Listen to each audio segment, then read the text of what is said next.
Good morning and welcome to the final meeting of 2023 of the Calaveras County Board of Supervisors, December 12th. We will be going into closed session. Madam Clerk, can you please read out the closed session item? Item 1, pursuant to Government Code 54957.6, conference with county designated labor negotiators Judy Hawkins and Nick Marvin regarding the following employee organization: Service Employees International Union, SEIU Local 2015. And do we have anything that we need to report out from last meeting in closed session? No, I believe that was done last session. We're good? Yes. Okay, is there any public comments?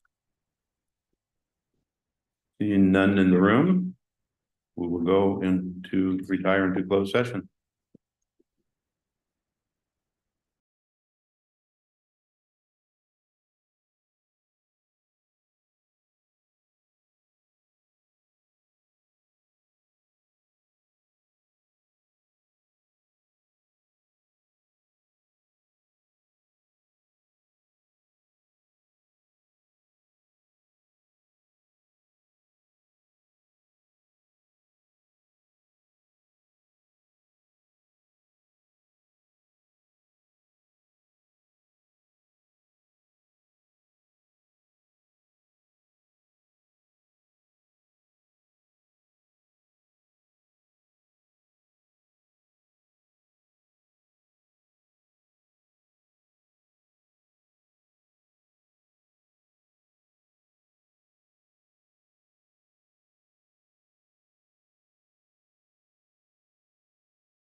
Good morning and welcome to the final meeting of 2023 for the Calaveras County Board of Supervisors. Please rise if you can for the pledge.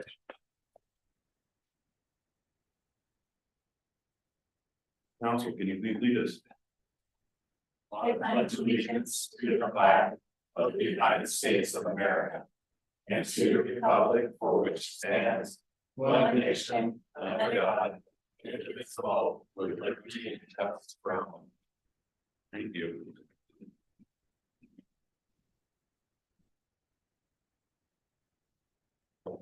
We had a closed session scheduled at 8 a.m. and we had the closed session. Madam Clerk, can you please read out from the closed session? Closed session for today, December 12th, item 1, pursuant to Government Code 54957.6, conference of county designated labor negotiators Judy Hawkins and Nick Marvin regarding the following employee organization: Service Employees International Union, SEIU Local 2015, board action, no reportable action taken. Thank you. The next item on the agenda is staff announcements. This is a time for county staff to provide updates of upcoming county events that may be of interest to the public. Do we have any staff announcements this morning? Okay, one at a time. Okay, don't rush the podium. Okay, none in the room. Do we have any online? There are no online requests. All right, well, that's the first for a while. Must be the end of the year. Lisa is here. All right, we'll move on to the next item. It's a general public comment. Any item of interest to the public that is within the subject matter jurisdiction of the board and is not posted on our consent or regular agendas may be addressed during the public comment period. California law prohibits the board from taking action on any matter which is not posted on the agenda unless it is determined to be an emergency by the Board of Supervisors. If public comment is completed before the 30-minute allotted time period, the board may immediately move to the next order of business. If public comment is not completed during the allotted time period, it will be continued as the last item of business in order to provide an opportunity for the remainder of comments to be heard. Are there any public comments this morning? None in the room? Wow, something's up. Okay. No staff announcements, no public comments. All right, we'll move on to the next item on the agenda, which is the consent agenda. Consent agenda items are expected to be routine and non-controversial. They will be acted upon by the board at one time without discussion. Any board member, staff member, or interested party may request the removal of an item from the consent agenda for later discussion. Is there any board member that wish to pull a consent item? Yes, I'd like to pull item number 8. Supervisor Fallendorf pulls number 8. Any other board member? Any staff member wish to pull an item off consent? No, any member of the public wish to pull anything off consent? Seeing none, bring it back to the board, open for a motion for the remainder of the consent minus number 8. So moved, Mr. Chair. I have a motion by Supervisor Stopper, Second. seconded by Supervisor Fallendorf. All in favor? Aye. Opposed? Passes 5-0. Supervisor Fallendorf, you pulled item number 8. Chair, actually, I should probably recuse myself from item number 8, so if it's all right, I'll zip out. Okay.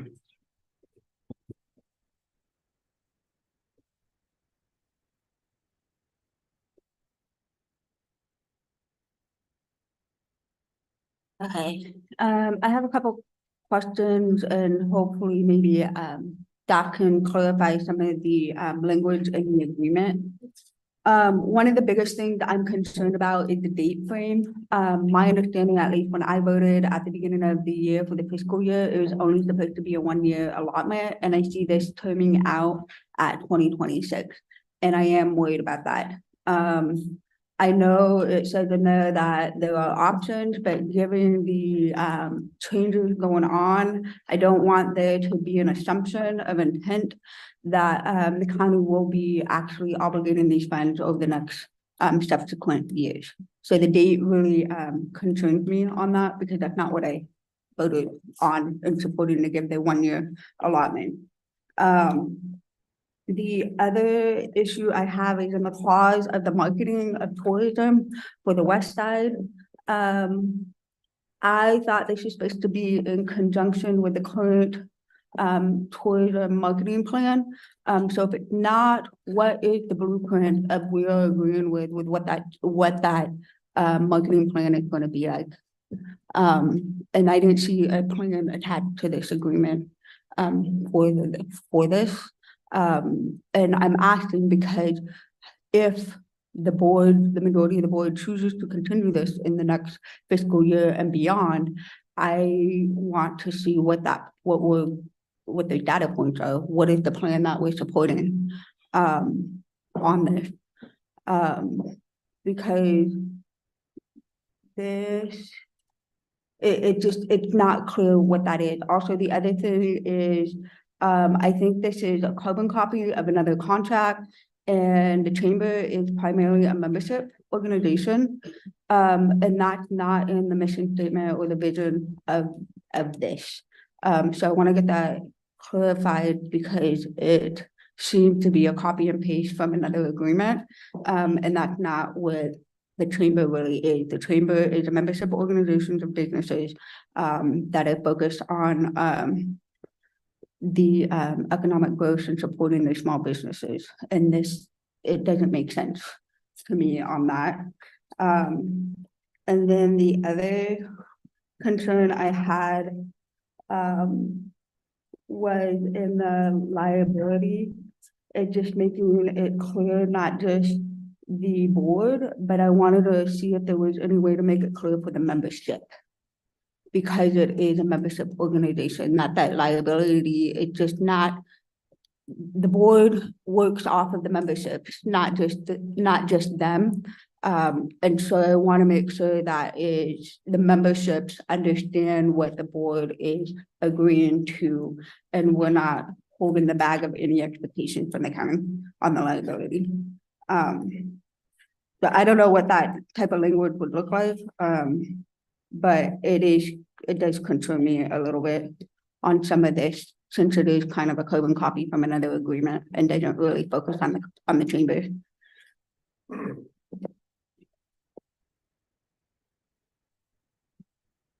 Supervisor Follendorf, through the chair, we can certainly revisit the timeframe in the agreement. As far as the marketing plan, I do believe someone from the chambers here, and perhaps they can address some of their plans for marketing, and we could request that they come back at a later date for presentation on exactly what their plans are for that.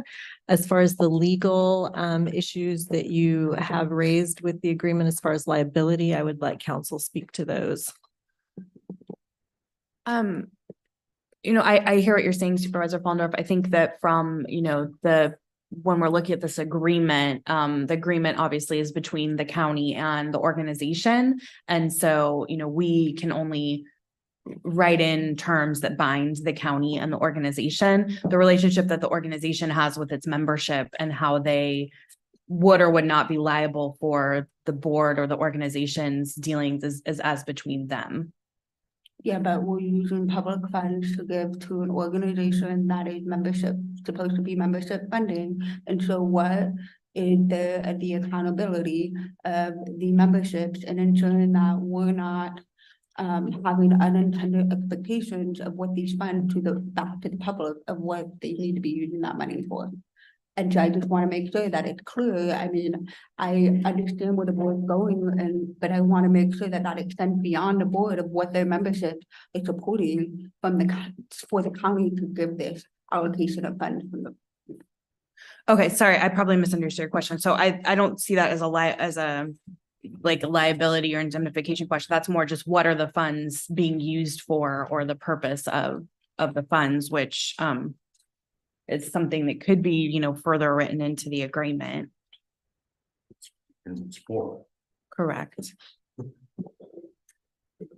Yeah, but there's no blueprint. I mean, it's like any other organization, we give money, but we also have a return of expectation of what the board or whether it's a board or the, in this case, membership have an expectation. And I think it needs to be clear. And, you know, one of the biggest concerns I have is because there's the rapid changes that are happening, and I don't know what that's gonna look like in another year. And I'm concerned that there's gonna be unintended applications from this board of those funds because of membership expectations of the board, and they're not gonna be able, to be frank, they're not gonna be able to execute. And so I think, and I don't want to speak for the CAO, but I do think that, you know, obviously, so the board budgeted these funds already at budget. The intention with this agreement is to create some expectations and I don't know what word you want to use, accountability for how the funds will be used. If the board wishes to direct staff to revise this or put in different, then we certainly staff can certainly work on that and go back. Obviously, it'll require, you know, Go back and start. correct, the chamber, we can't make unilateral changes, correct. Supervisor Chopper. I did have some questions from some constituents on this, and just to make it clear, because it was specific on one of our expectations that we did discuss during the budget hearing, and part of the reason we are giving them the money is to bring up the amount of marketing for, you know, visitor-based and business-based on the west end of the county. So in this part, with the money that we're giving them, the expectation is for them to bring that marketing up to a certain level. But this doesn't bind the money from the member base to be able to market the rest of Calaveras County when it comes to businesses and everything. And so that's. But they I'm specifically not said, talking to my constituents' question, Ms. Molnar. I know, but the contract says west side, so. No, don't I think understand. Yeah, that's what I think your confusion is, because it's with our money, not their money. That's Correct, our this- expectation with the money that we're giving them. The money that comes from their member base can go to the rest of the county wherever they want. That's pretty clear to me. This is only for the. Yeah, for the money 50,000. that comes from us.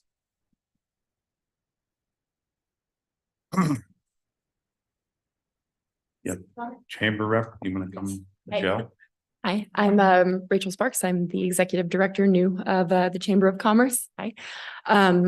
So yeah, the focus with the money that I have been given so far is we are working on promoting, the west end of the county specifically is kind of where most of it will go.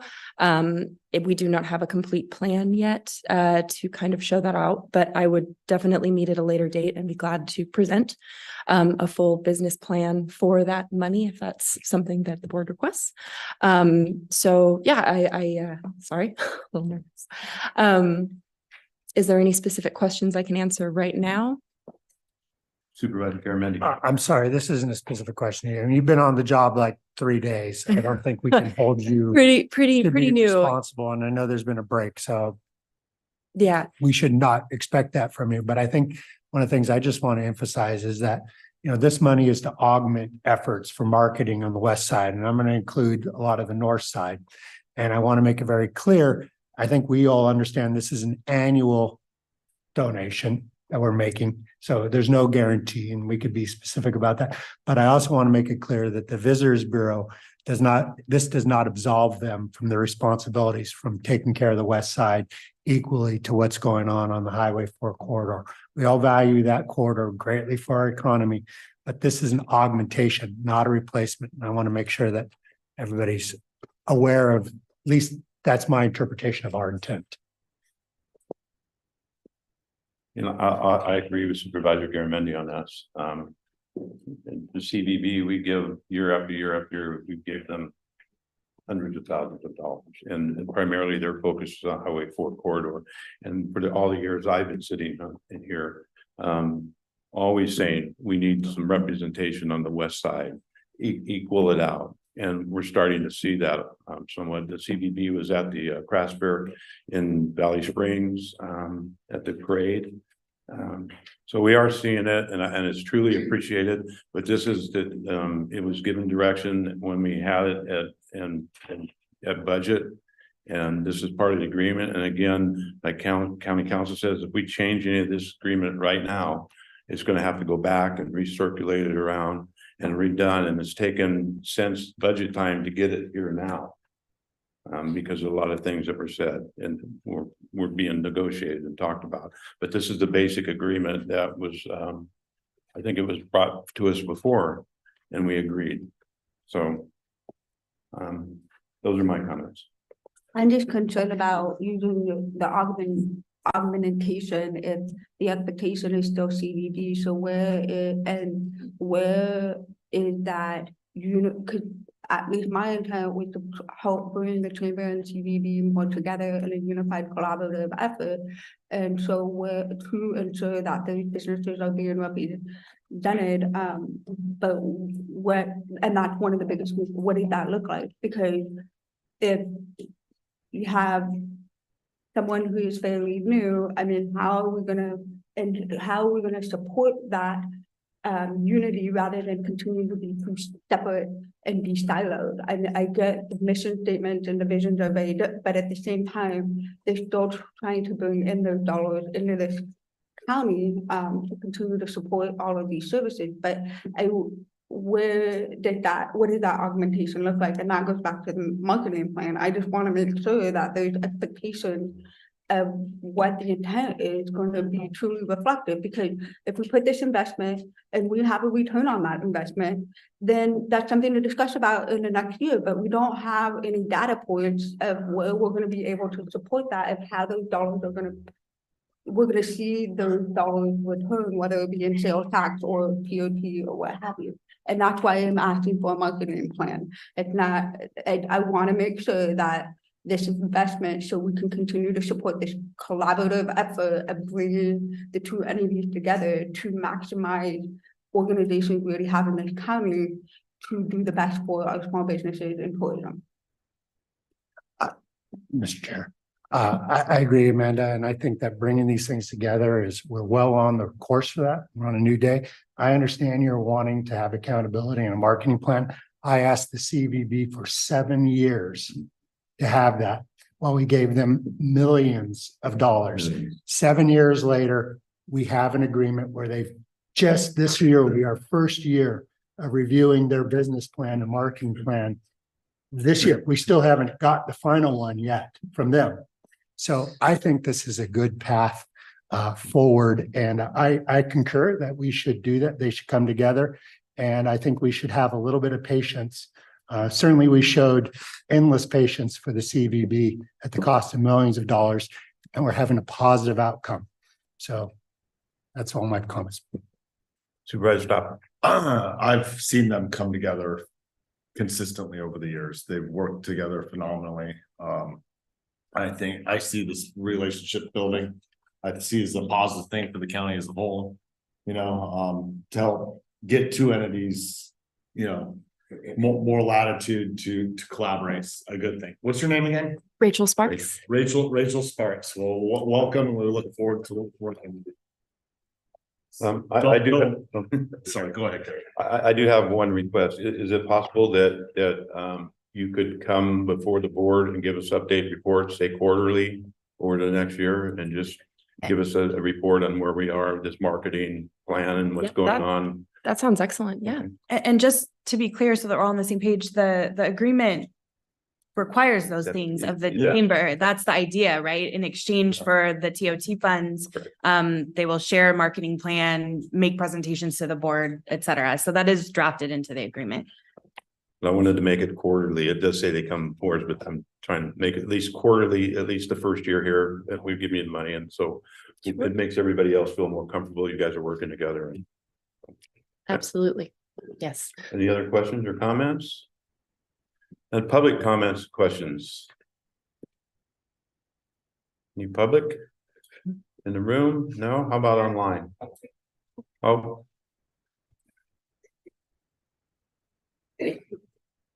Cheryl McEwen Harper, District 2 resident, and I really like what you just said about accountability. I read the agreement and I did not see that they were being asked to report on this as a new program. all I saw was that the contract read once a year next year. So I really like what we just talked about in keeping them a little more accountable on a new program. And then I'd really like to see that level of accountability with the Visitors Bureau. Thank you. Any other public comments in the room? Seeing none, is there any online? There are no online requests. Okay, I will bring it back to the board. Open, To clarify, we're not recommending changing the year, we're not what? recommending to change the year. I think we probably should, because we agreed to 1 year on fiscal. This is the one part I heard clearly from you that I agree with Amanda, is that it says 3 years in the contract right now. And we probably should bring it back, because we only agreed to a 1 year at this time, and then it would come back and we would approve it after that. It's not a 3 year thing that we agreed to at the budget time. Chair, if I may, I agree, Ben. We didn't agree to 3. I think we're making that very clear in the public. This is an annual thing. I think I don't want to speak on behalf of council and CAO, but I imagine this is just to make sure we don't have to do this annually. So Supervisor Garamendi, through the chair, council and I have conferred, and we could amend the time frame in the agreement. And if you would give me the authority to sign with that one amended change. So we could vote on it now. You could, yes. So, right. And to be clear, while it is a 3 year agreement, it is very clear that these are TOT funds that are fully within the board's discretion to allocate or not allocate at budget time in whatever amount the board chooses. And the idea was, as you say, Supervisor Garamendi, to do a 3 year agreement so that in the event the board does allocate funds for the next 2 years, we would already have this in place. And that does mirror the agreement with the Visitors Bureau. That said, yes, if a majority of the board were to direct staff to go back to the chamber and make it a 1 year agreement and give the CEO the authority to sign, we could certainly do that as well. It's completely up to you. Based on that, do I have a motion? From what I'm hearing, it doesn't matter either way. We can change the amount of funds it is, even if it's a 3 year agreement. That's correct. These are general funds fully within the board's discretion to allocate at budget. I'm willing to make a motion for not amending it and moving forward with the contract as it is. Motion by Supervisor Second. Stopper, a second by Supervisor Garamendi. All in favor? Aye. Opposed? Yay. Passes 3-1.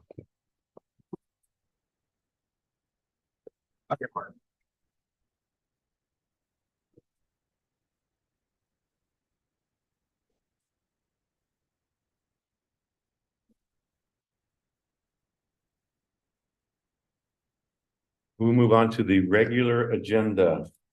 Item number 29, this is an informational item from Economic and Community Development.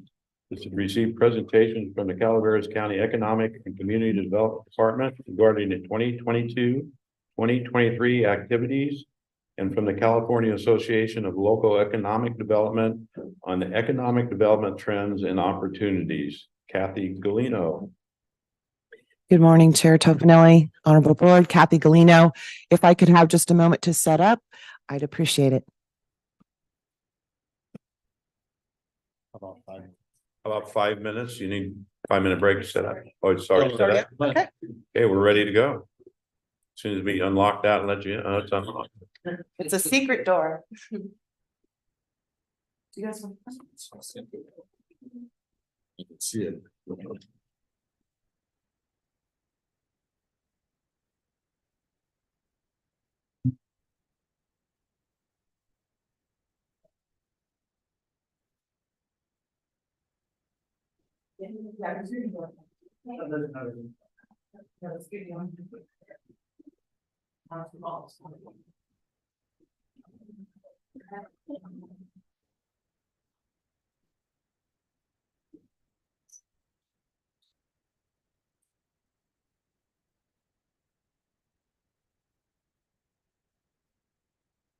Good morning. Can you hear me? Good. So It's on. it's on. Can you hear me? We can hear you. Sorry about that. So with me today, I have Gerbak Sahota, and Michelle Stevens with CalEd. They're going to be giving the presentation first, kind of going at a high level and looking down. And then I will go into detail on the presentation that I have prepared. So let me switch the presentations. Where's the, I apologize. I didn't realize you had two presentations. yes, Okay, we'll give you that instance. sorry about that. Chair, can we take a quick break then, please? Supervisor, can we have 5 minutes? 5 minutes, take a 5-minute break. Thank you. You're welcome.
All right, we're back in session.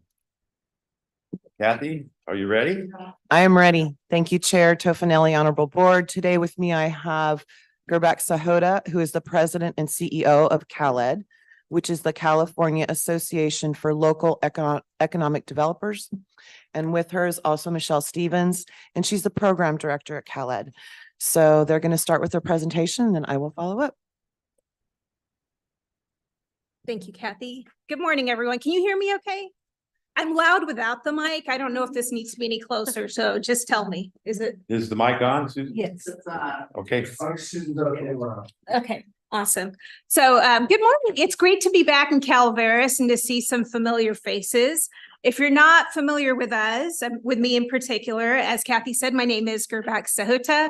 I'm the president and CEO of the association. We've been around for more than 40 years. We are one of the largest economic development organizations in the country, and definitely the largest in California. We represent hundreds of jurisdictions across the state. So local economic developers, we believe that so much of what happens in economic development, creating economic opportunity and driving the economy happens with local decisions and local work that you all do, as evidenced by the item that you had before us.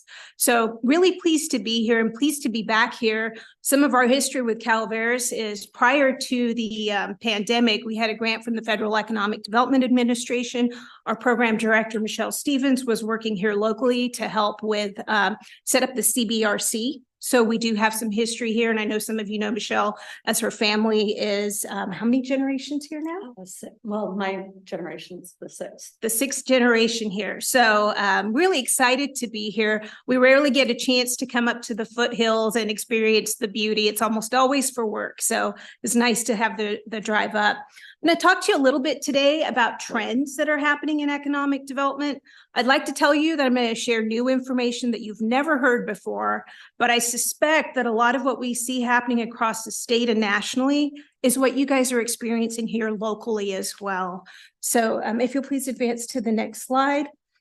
So you're going to have to forgive me. The slides that I have are more reminders for me, so I don't forget to tell you stuff, less like informative for you. So before I get into the trends, one of the things that would really be helpful, because I want to make sure we're speaking to the issues that matter to you, if you don't mind taking like a minute apiece, just telling us who you are and why you think economic development is important, or if you have a specific question you'd like us to address, because again, we don't get up here very often. So if there's something that we can do while we're here or information that we can provide during our short presentation, I want to make sure that we do that.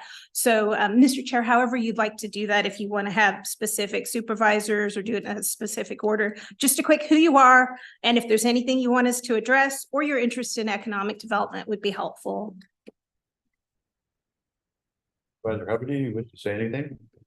Martin Hubbard, I'm District 3, which is from Vallecito to the Alpine border. So my district raises over 5,000 feet in elevation. It's very diverse in that respect. I would say economic development in the upper Highway 4 corridor is essential. We have a lot of outdated buildings, abandoned buildings, and it used to be a thriving area. It's more of a drive-through area at the moment. I would look to hearing from you how we could turn that around. Thank you. Jack Garamendi, District 2. I represent the north side of the county, down to Valley Springs, including those people who live on the other side of the fourth crossing. I do have territory over there, the Stevens and the Ponte family. So good to see you. Thanks for, it's always good to have local folks coming home. You know, we need help on most of my businesses. Actually, almost all my businesses are small businesses. One person, maybe two people, and they need assistance. Startup assistance, it's not a lot, but just enough to get going. It's very difficult to make it as a small business, especially in things like retail in my district. So keeping our downtowns alive and vibrant, not looking at landing a microchip processing manufacturing company is a great ambition, but we've got immediate needs too. Thank you. Amanda Follendorf, I represent District 4, which now encumbers the city limits down to Copperopolis to the county line. And for economic development is the investments that the county puts in to allow for developers and small business owners to come in and want to start their businesses here. I think one of the challenges we have, especially when you look down in the lower Copper area, is infrastructure, making sure that a lot of that is in place for people who want to put their developments in. And so what did that look like because for attracting business, not only this business attraction, but housing as well, to entice more housing so we can keep people from commuting and staying here locally, and not just in this district, but just across the board. And I think those are some of the huge challenges of why investments are not being made in this county. Supervisor Stopper?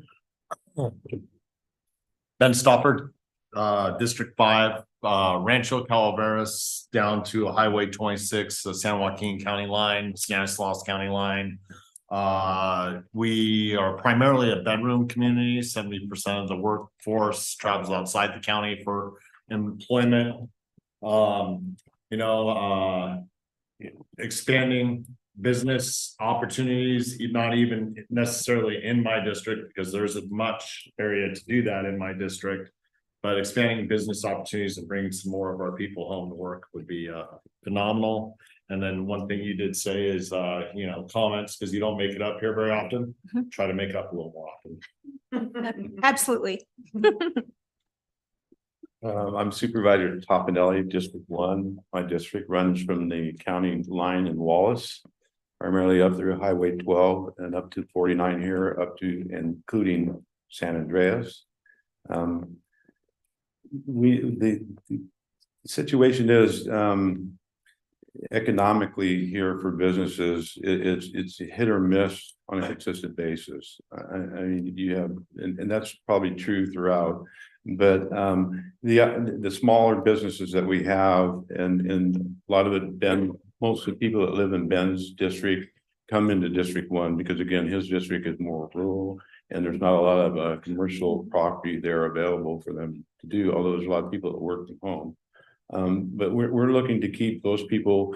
A lot of my people go into the valley to work too, and we're looking to help businesses here expand and bring people here to work and keep them here in the county working. Thank you.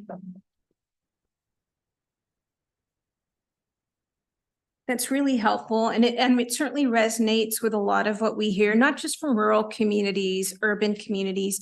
Nick, go through a couple of slides just to talk to you big picture about what's happening in the environment. And I'm going to do a quick run back down of the things that you all brought up and make sure I've addressed each of them. So I'm going to talk quick because I think I have like 5 minutes. So the current environment, prior to the pandemic, when we talk about economic development as being the creation of wealth through which community benefits are realized. And that's a really clear definition from our perspective, but it's a broad definition, right? It's how do you create economic opportunity, help businesses thrive so they can then employ residents so that they can thrive, and then you generate revenue that helps your coffers so you can provide the services that your residents expect. We see it as really circular, and really important work, again, most of which that happens at the local level.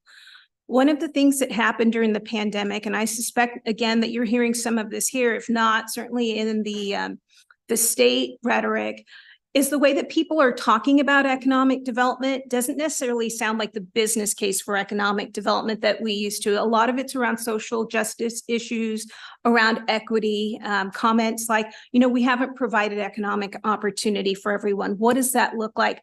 Who's being left behind, and how do we address that? So even in the programs and the funding that we see coming out from the state and federal level, you see that thread that goes through that conversation when people are now talking about economic development. It's less about, you guys were talking about metrics of success for the contract that you have prior.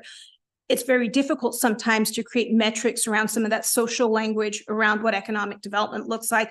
In the past, you would see measures that were either job creation or how many empty buildings do you have? You know, what does your workforce leakage look like? You know, how many of a specific industry do you have here? What's your competitive advantage and disadvantage? A lot of that language might be happening at the local level, but it's not necessarily happening in the discourse that you hear out and about around economic development. So that's a very noticeable change that we see. And in some places, it's absolutely a good conversation that it needs to be had. But the challenge is we're also seeing a change in the people that are doing economic development at the local level.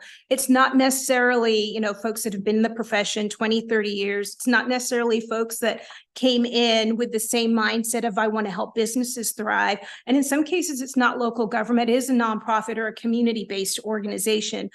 That shifts what economic development looks like at the local level. It makes it even more important that public entities like counties and cities stay at the table, either as the driver of economic development or a very active participant in economic development.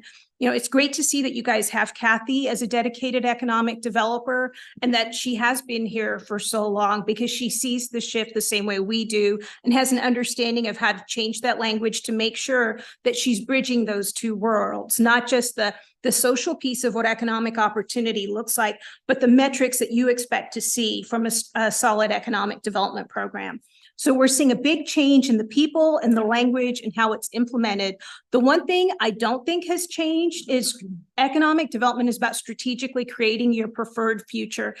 That's a message we share over and over again, because again, in some of that conversation, what we're seeing, and I absolutely understand why, is a look back to where, you know, who did we not help and how do we fix that moving forward? But in that conversation, what can't be lost is what do we want our cities and counties, our state to look like in the future? What are we creating for the next generation?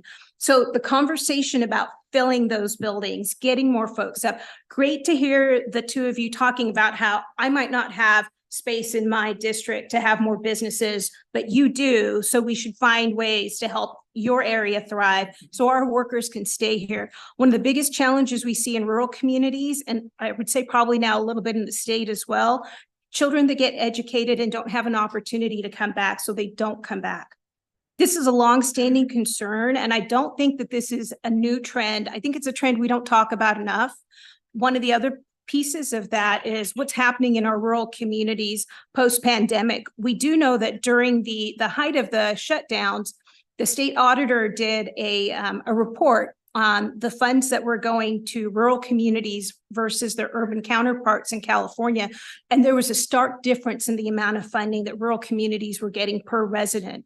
So has that changed? Are you guys getting the support that you need higher up? And that's something we watch for carefully. I know that you're actively engaged with RCRC, which also plays a critical role in making sure that, you know, we're watching for resources for you or ways to help for your programs. But what's happening with rural communities is, I think, a huge concern, especially for organizations like ours. We have a rural exchange where the rural cities and counties in California come together to talk about economic development. Kathy's attended most of them, and it's really interesting to see how the issues have shifted again from our business case discussion on economic development to we're having issues with homelessness, mental health, housing, infrastructure, broadband. So it's much bigger than just the conversation about jobs, economic opportunity, and how to help businesses. So I suspect you're seeing that as well. We're certainly seeing it across the state. Next slide, please.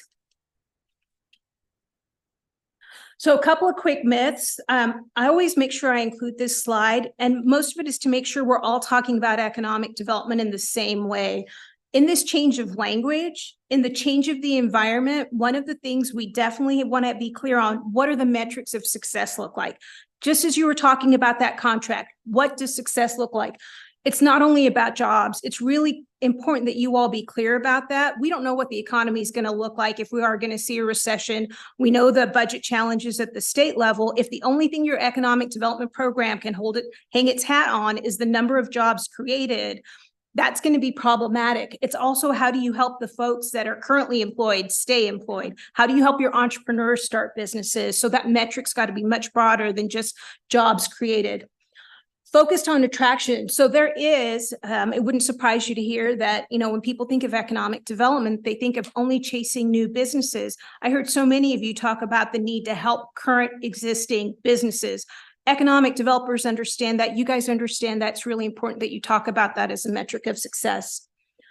Economic development is a pro-business lobby. Economic development is a pro-economy lobby. We care about what the economy is doing. We care that we're building out an economy that creates opportunity for everyone in a way that's consistent with our community values.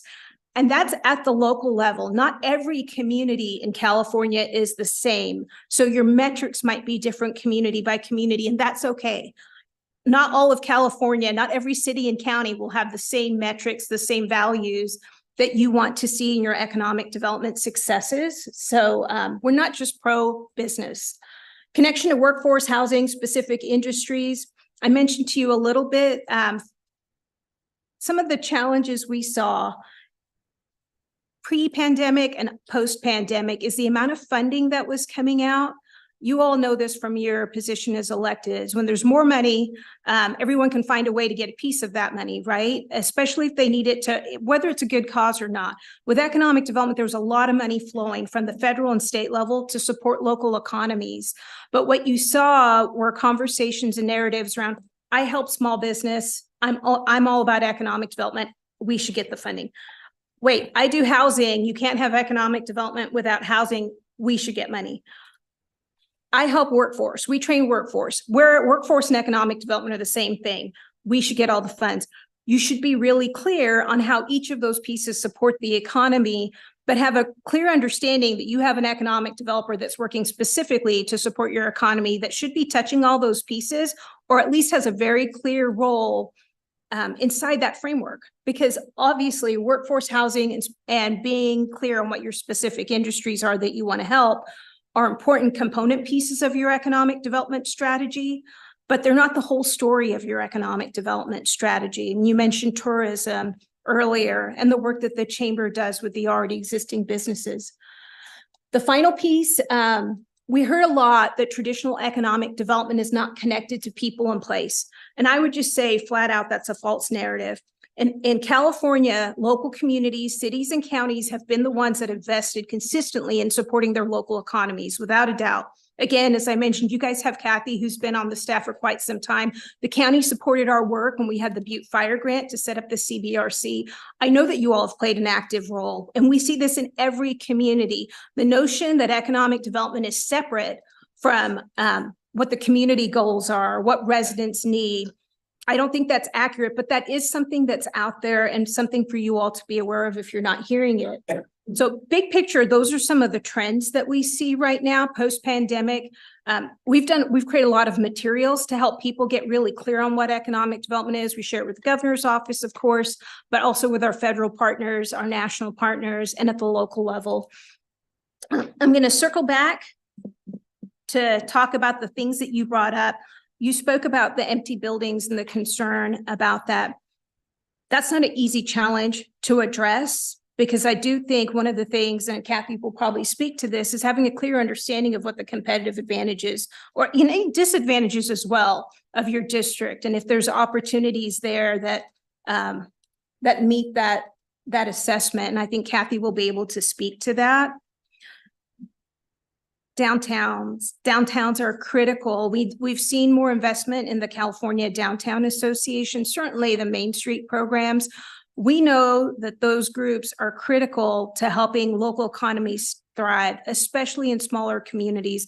What has been difficult is finding somebody with technical expertise, sometimes in the community, that can help those businesses. So whether that work happens with Kathy or the chamber, that is one-on-one work. There's a lot of resources out there for small business. I just don't know how that connection happens between the amount of funds that are flowing at the state and federal level to get to the business without having a connector, whether it's your staff or someone that you have contracted with to get that information.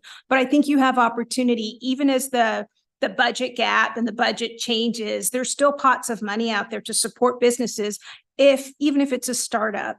I think there's that seed grant program that you're familiar with. Let's see. Keeping people local. think several of you said that. Again, that's really having a key understanding of what your local competitive advantages and disadvantages are. And maybe it is, if you know folks that are working from home, getting an understanding of what it would take to get them to maybe start their own business. What kind of business would they need in your community to keep them in your community? I mean, sometimes that's one-on-one work. Sometimes that's, look, we've identified, we have 15 people working from home in the same industry. Maybe there's a way we can support those folks in creating their own business, or maybe there's a business that they're working for that would be willing to have a branch here so that they don't have to commute out. That's local boots on the ground work. That's not I can give you a big picture answer to that. That said, you guys have a lot of opportunity. I'm really encouraged that you continue to make investments as a county in economic development. I don't get up here often, but one thing that's really nice to see is that when I do come up, it's not a conversation about should you invest. It's a conversation about, okay, this is what's happening out there. We know that you guys are still continuing to do thoughtful work at the local level. So that was a lot in a short amount of time. And I'm going to now turn it over to my colleague, Michelle Stevens, who is local, but is certainly recognized as a state leader in economic development. And she's going to talk to you a little bit more about what's happening at the local level and some of the practices that we see that are happening. So, Michelle, thank you. Thank you. Can you all hear me? Hopefully. Thank you for giving us the time today to talk about economic development. Kathy, thank you. So when we discussed this presentation, I was charged with drilling down a little bit more and looking at what rural communities are doing. So Gerbax talked at a high level at the state and broad trends. And so now I'm going to dig a little deeper and discuss the rural opportunities. So first of all, though, I wanted to talk about what economic development looks like in practice. And if we're talking about the economy, there's a lot of different inputs that impact it. But if we're thinking about, you need to create a positive business climate, and what does that look like? It definitely should include the long-term goals and vision. So that's the strategic planning element. That is what Gerbax referenced, really thinking about what you want your community to look like in the future. How is it going to serve the needs of all of the residents? Business community support. A few of you mentioned that the businesses need help. In a rural county, I don't want to say it never will happen, but it's rare that it's going to be a brand new business that hires 200 people. It's going to be those 1 and 2 person shops, maybe hiring 1 person. So reiterating what Gerbax was saying, it can't just be like, oh, we're gonna create 500 jobs this year, because you're not going to be able to meet that more than likely. And so you need to measure your success in different ways and really look at what does our county do? How can we help the people who live here? Skilled workforce is a part of it. I know Columbia College is just across the river. So are there opportunities to partner there? Like, just because it's across the river, I myself went there when I graduated. So it's an opportunity to combine both the college and what they provide, what your businesses need. So having that conversation together. If you see a specific industry growing, maybe Columbia can help provide opportunities to train the folks that will go into that industry. So really working with your resources that you have available. We also have Modesto JC, there's Delta and Stockton. There's a lot of opportunities, not to mention, Stanislaus, Sac State. Clear regulations. This one's always up there because it's always a need. Often when you talk to a business owner, they say, I just need to know how long it's going to take and what it's going to cost. And so clarifying that at the county level, have your fees on the website, make sure that folks know if you're pulling a permit, it's going to take X amount of days or months or whatever it may be, because if they know that, then they can plan on it. public, private, public, public. So it's important to think public, public too, because it's not always just like, okay, we're going to partner with a business. Sometimes it's partnering with your neighboring communities or the community college or whoever it may be, the SBDC, which I know was done with the CBRC originally. I don't know if that connection is still there, but looking at who you have in your quiver that you can pull an arrow and collaborate with. Because especially in rural communities, you probably don't have the funding and you may not have the people. Not that the people you have aren't skilled enough, but they are more than likely doing quite a few things. So there's only 24 hours in the day. So finding a way to partner and use each other's strengths to get closer to your goal. Next slide. So specifically, when we're thinking about economic development, I almost feel like this slide isn't important since you guys have already made an investment in economic development, but it's always good to have a reminder. There are a lot of benefits when someone says, hey, the budget's tight, why are we going to spend any money on economic development? Number one, because economic development helps you grow that budget. Instead of dividing up the same small piece of the pie, grow the pie. I know that's a cliche and everyone's heard it, but there's a reason you've heard it. It's much better than a zero-sum game. Job development. This is really getting to the community part of it. If you have a good job that has good benefits, you can stay and grow in your community. And so balancing that with, like, I know tourism's a huge industry in Calaveras. How do those tourism jobs impact the community? Are they higher level? And it's tough. Sometimes tourism jobs aren't higher wage jobs. So trying to balance that and make sure that you guys have a broad economic base. And then business retention. Gurak said it, I'll repeat it. I think it's the most important part of economic development. Instead of chasing something that's out there and you don't know if it's going to work out, invest in the people who have already invested in your county. Business retention is important because those folks have already said, hey, I like it here. I want to be here. I'm gonna plant my dream here and hope that it grows. So you already have, they already have one foot in. So now it's just help them grow. And a few of you mentioned that helping businesses grow is important. Next slide. Sorry, I should have told you a little bit ahead of time. So some examples, we've already talked about it. Business outreach. This really is the one-on-one stuff. This is business owners want to have an opportunity to see their representatives in a positive way.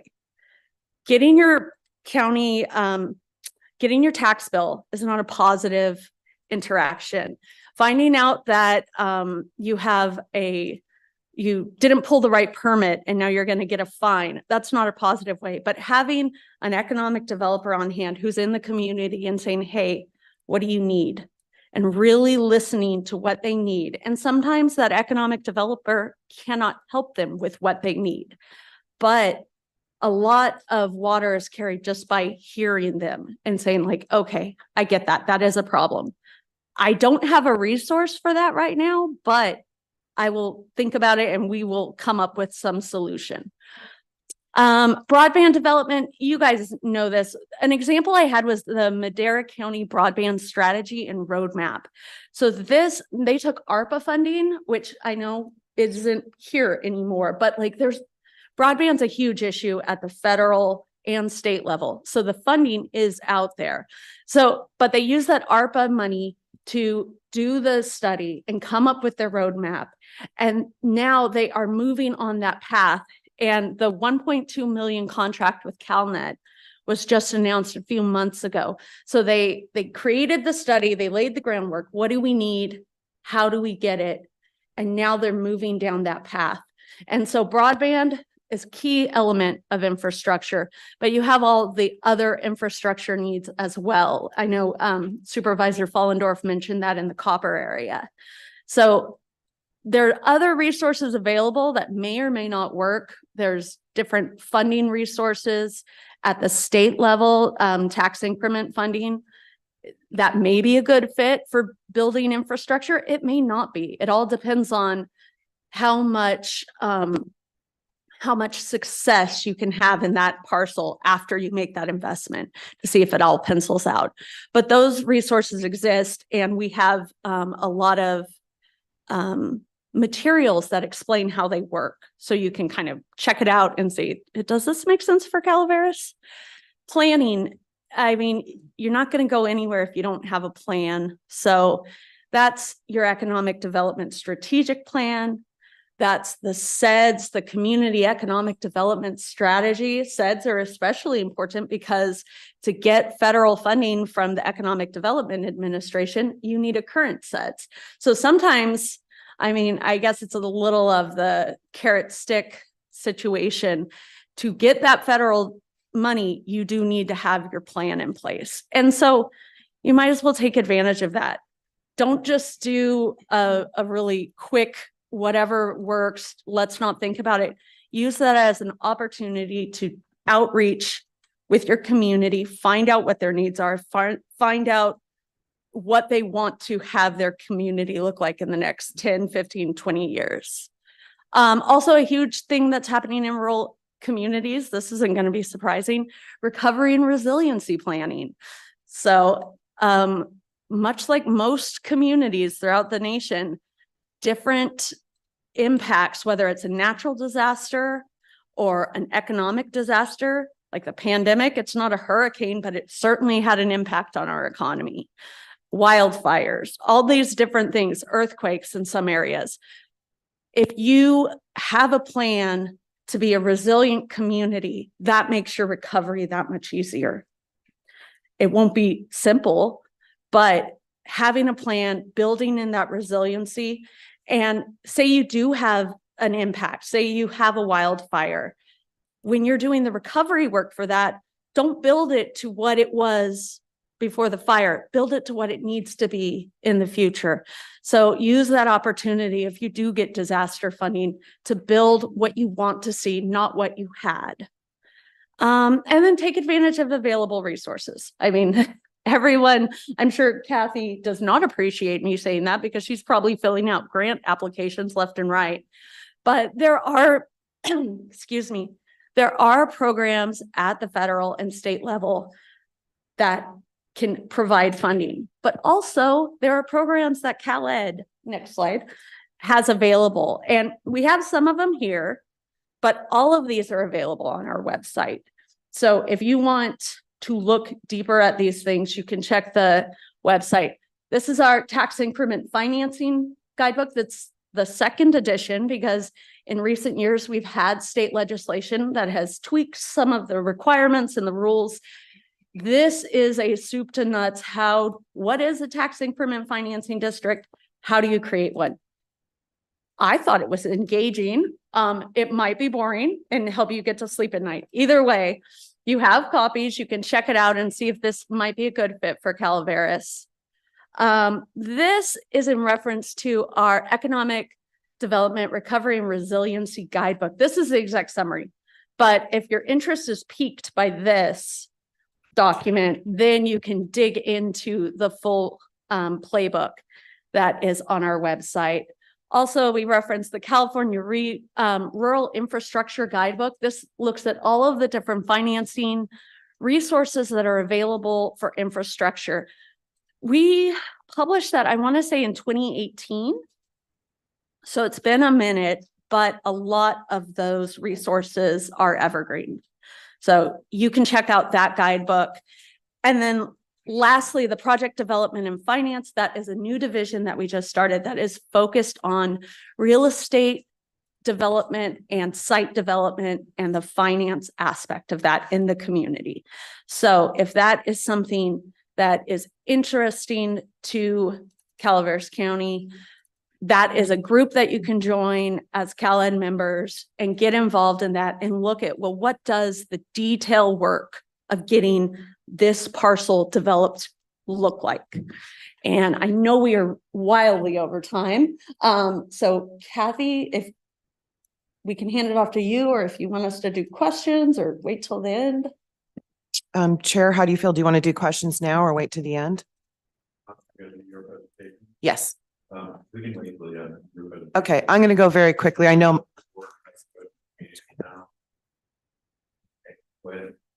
So one thing I want to mention, thank you, both of you, so much information.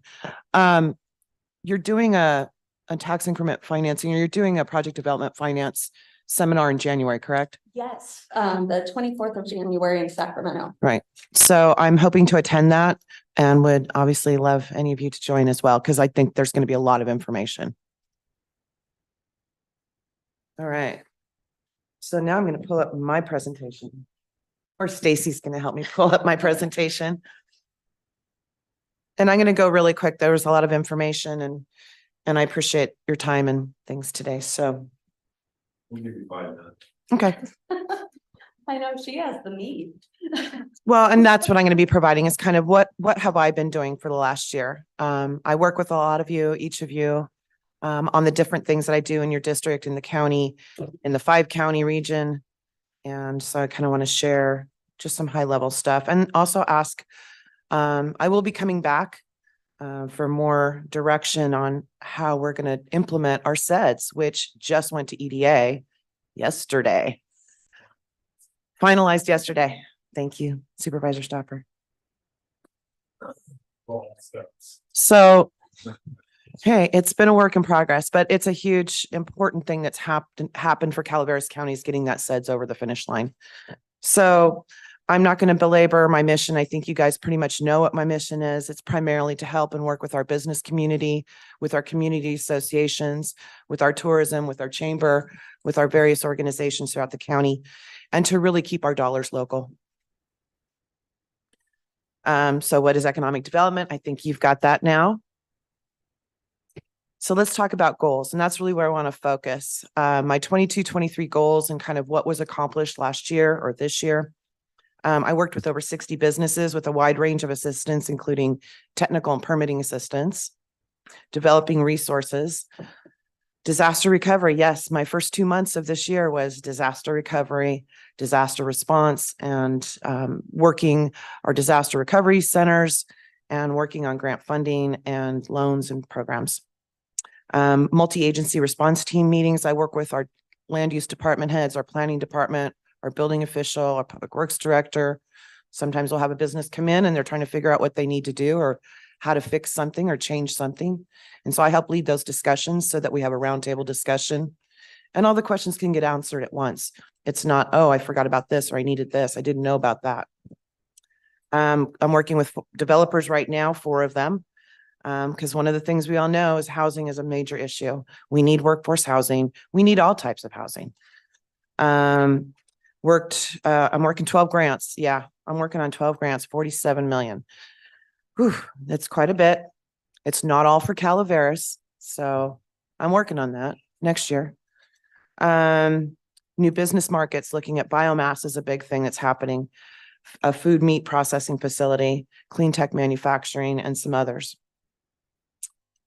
I can't see the last one, but that's okay.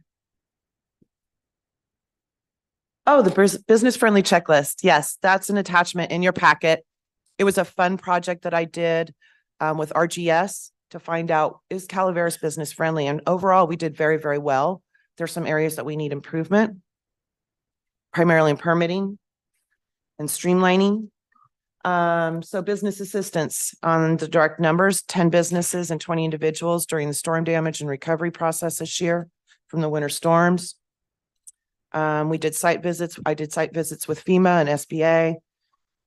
We helped I helped with the disaster reporting website set up, played PIO, and I'm sure you got tired of all my emails, and I do a lot of outreach when I can.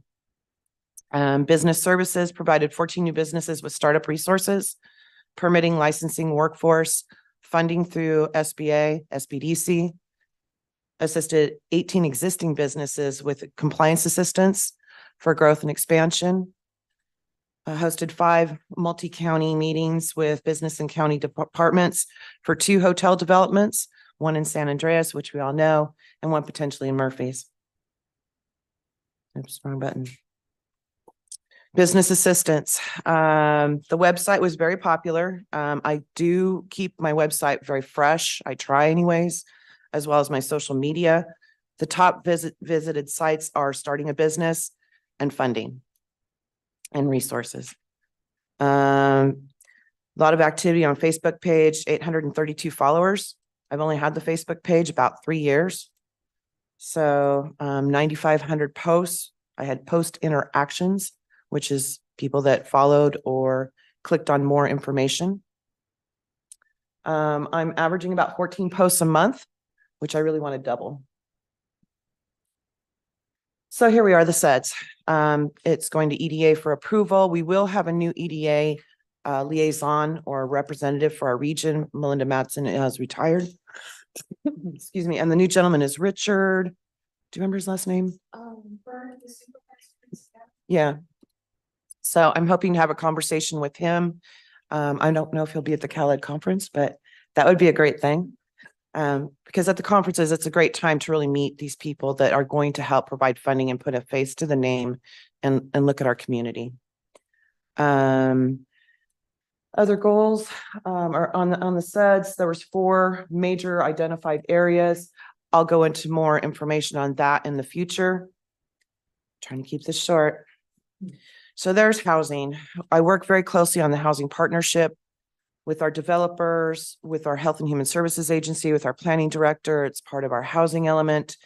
Working with developers, looking at 75 units right now in Valley Springs, San Andreas, and Copperopolis.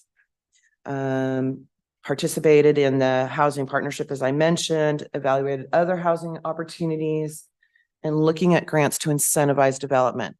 I know that there's CDBG out there we're looking at trying to figure out how can we take that and make that work for infrastructure, for housing, all types of housing. Again, it's not just one type, it's all types. Partnerships, I think you pretty much know all these CCWD quarterly utility meetings, working with the Central Sierra Economic Development District, Medalla Job Training. Again, these are all components of building that puzzle of collaboration and partnerships. There's a new quarterly county and city meeting that CEO Hitchcock and city manager Rebecca Callan will be doing, which is great. Another way to partner with our city. We have monthly department head, land use department heads. You can see that there's a whole bunch here, and I'm trying to keep it short. I don't think there's any surprises. Golden State Connect. As you know, I'm working very strongly in the broadband area for FFA grants, as well as our LADA grants, BEAD funding, and all the various channels that are coming through. The SURF funding, which is now the California Jobs Act. They changed it from the Community Economic Resilience Fund, which will mean a lot of funding potentially for Calaveras County in the future. We are still in the planning phase, along with the Catalyst funding, which is about $9 million for our region. Looking at sustainable recreation, forest economy, clean health or clean environment, clean energy, sustainable agriculture, community healthcare. Those are the top industries. Prop 68 grant, I'm happy to report that we're closing out 2 of those grants, one for Feeney Park and one for Alex Quinones Park, but always looking for more funding through California Parks and other community resiliency opportunities. Work closely with the Parks and Recreation Commission, working on our Parks Master Plan with administration. We've got FAA funding that we're working on. Unfortunately, we did not get the $500,000 for solar at the airport. I was very sad, but I'm going to keep trying. We've got capital improvement projects at the airport that we're going to be pushing out for 1 year to 2 because of funding. Broadband, I touched on. Community Development Block Grant, looking at a great project opportunity right now. And I still get my PG&E funding. So the top 3 special projects I'm working on right now, I'm looking for a $3.5 million financing gap for the Wilseyville biomass facility and Phoenix Energy. looking to site a regional meat processing facility either in Tuolumne County or Calaveras. And Supervisor Follendorf, thank you for supporting that and being part of that. And then increasing our hotels. So looking at 2 mid-scale to upscale hotels, again, one in San Andreas and one potentially in Murphy's. So online community survey, I'm just going to touch quickly because it's still rolling. I was thinking I would have all the data by now and have it all compiled. I'm going to come back to the board with that information. I've got about 45 or 50 respondents. A lot of information. All the communities and districts are represented. Businesses are filling them out. They're also available in paper form. I will mail them out. Actually was talking to someone, I might actually just start walking around with them in our communities. And they're also available at the libraries, and it's online on the county homepage. So I touched on the business friendly checklist. We got some places that we can work on, and we're going to work on them. Extras. These are just extras. I love our community. I love Calaveras. I like to work with our special groups, our community organizations, whether it's a parade or lumberjack days or community open houses. There's a lot that's been going on. A lot of our community is pulling together, especially in San Andreas. We're seeing that it's a local grassroots effort. Moke Hill's done it. Murphy's has done it, and Copperopolis as well. So, I help wherever I can. So going forward to goals, there's a lot here. The biggest thing for me is going to be developing and implementing the SEDS and looking at a traction plan, a marketing plan, working with the chamber, looking forward to promoting and really focusing on those areas that are of most importance to you.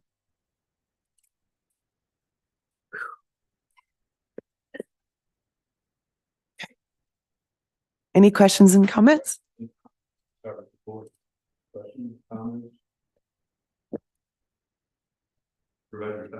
Thank you. Thank you for bringing up the SEDS. We finished up yesterday through Central Sierra Economic Development District. This is opens us up with the EVA and everything else I don't want to say funnel to receive funds through our strategic plan. And yes, Melinda Manson's on the way out. I am optimistic about the new gentleman from Washington, although, you know, the West Coast is represented in a large area, and he is from Washington. So hopefully he can get his eyes personally on Calaveras County somewhere along the way. Housing. Key issue throughout the state, much less we are filling it here. Infrastructure for that housing. Water, sewer, everything else. That's one of our biggest struggles. We can have people with money to develop, but if we don't have the infrastructure in place, those costs can go through the roof to the point where it doesn't pencil out. So I'll keep it short and sweet to that one. Any other board comments? To now open up to public comments. Mr. Stout. Morning. Hello, how are you doing today? First off, I want to thank you for all your hard work. I'm afraid a lot of it was lost on me, but because I'm old. I'm just here to pick up a cake, so I stopped in to say hello and wish you happy holidays in the spirit of the agenda item. Take care. Any other public comments on this item? Mr. Bolger, morning. Chair Toffanelli, honorable board. Want to thank you guys very much for that presentation. As a serial entrepreneur in this county, all small businesses, I wasn't able to be here right away, but I did listen in on Calaveras Community TV. Thanks, Susan. What really stuck to me, and I think we can all agree on, is retention. Investing in businesses that have made investments in this community. And it's really comforting. It's empowering to hear that. And I think that it's something that we as a community, it being tight knit, it's something we can really work on. And I don't want to conflate this agenda item with number 35, but just keep that thought in mind. We're going to talk about that later. Thanks, guys. Appreciate it. Thank you. Any other public comments in the room? Seeing none, are there any online? There are no online public comments. No online public comments. Well, I'll bring it back to the board. Is there any other comments from the board? Final comments? Thank you. Seeing none, thank you very much for your presentation. Thank you. Thank you. And we will take a 5-minute break. We'll let staff do a break.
I see how it is.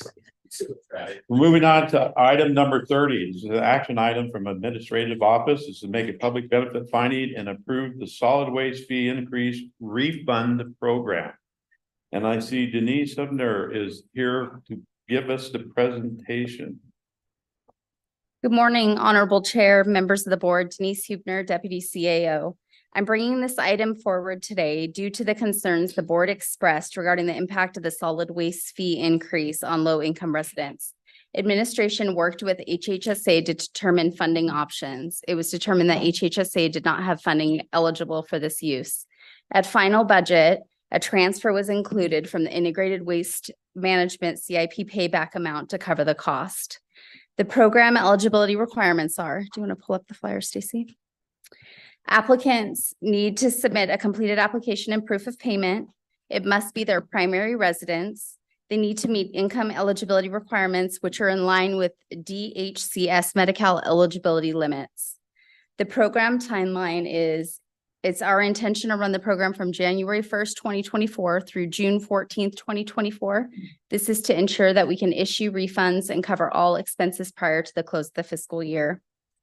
If approved, admin will administer the program and the flyer and application will be posted to the IWM website, the administrative office website, and be handed out in HHSA program packets. Does the board have any questions?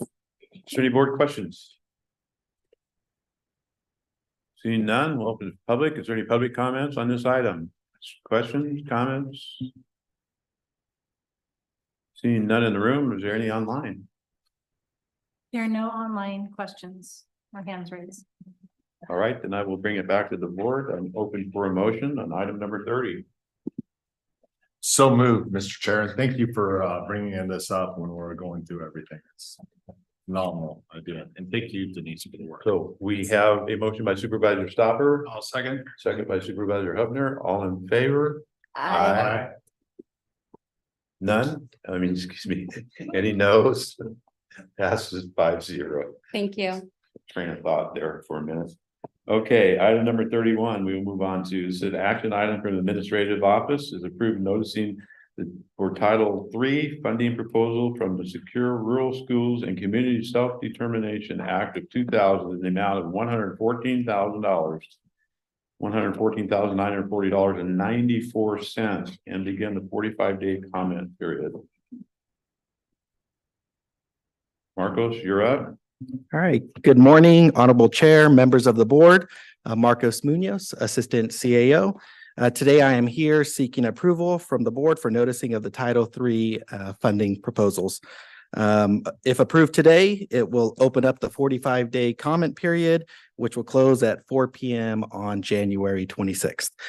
So Secure Rural Schools Title III funding, or SRS funding, is funding that can only be used for specific purposes. Those purposes include Firewise community programs, reimbursement for emergency services on federal land, the development of a countywide wildfire protection plan, and equipment purchases related to emergency services and some broadband telecommunication services.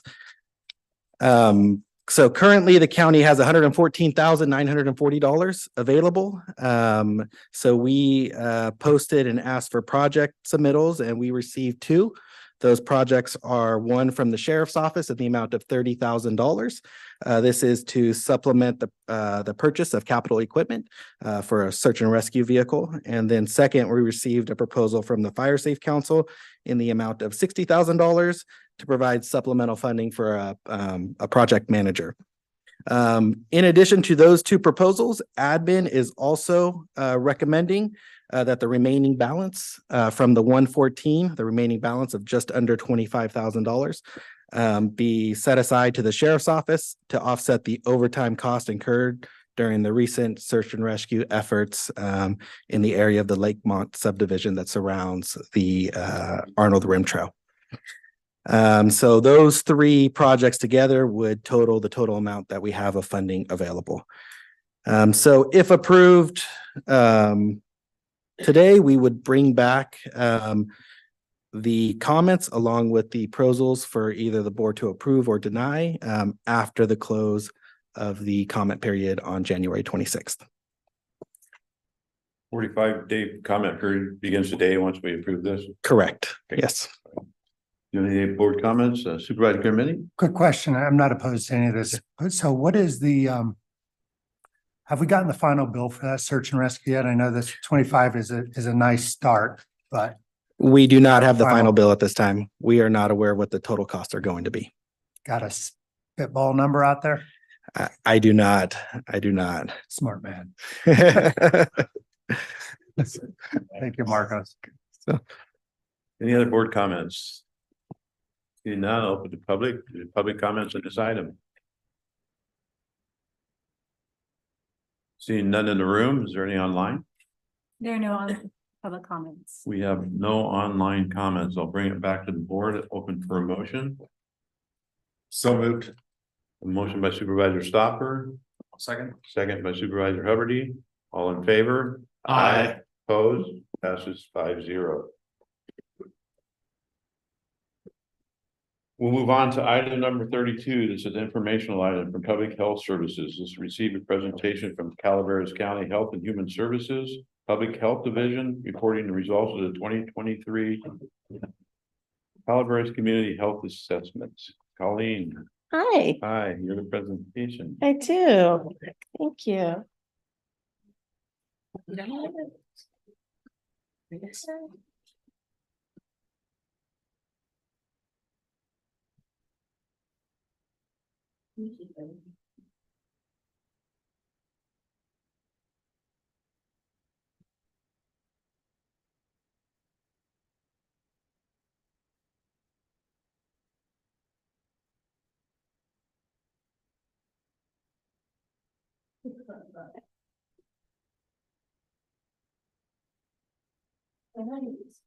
Well, good morning, Board Chair Tokenami, members of the board, CEO Hitchcock, and Calaveras County members. We are from the Calaveras County Public Health Division. My name is Colleen Rodriguez, and I'm the Deputy Director of Calaveras Public Health. Oh, I was hacking because I was actually quite loud. So I'm Colleen Rodriguez and I'm the Deputy Director of Calaveras Public Health. Hello, my name is Wakas Hanafi. I'm a health education specialist at Public Health. Katie Graham, Health Education Program Manager at Calaveras Public Health. And we just want to thank you for the opportunity for us to share some of the 2023 Calaveras Health Assessment results with you today. We've brought some copies of the executive summary. You all have a copy, but there's also some copies on the podium if anybody in the audience wants to see one. They're pretty fancy. And if you want to follow along, we encourage you to do so.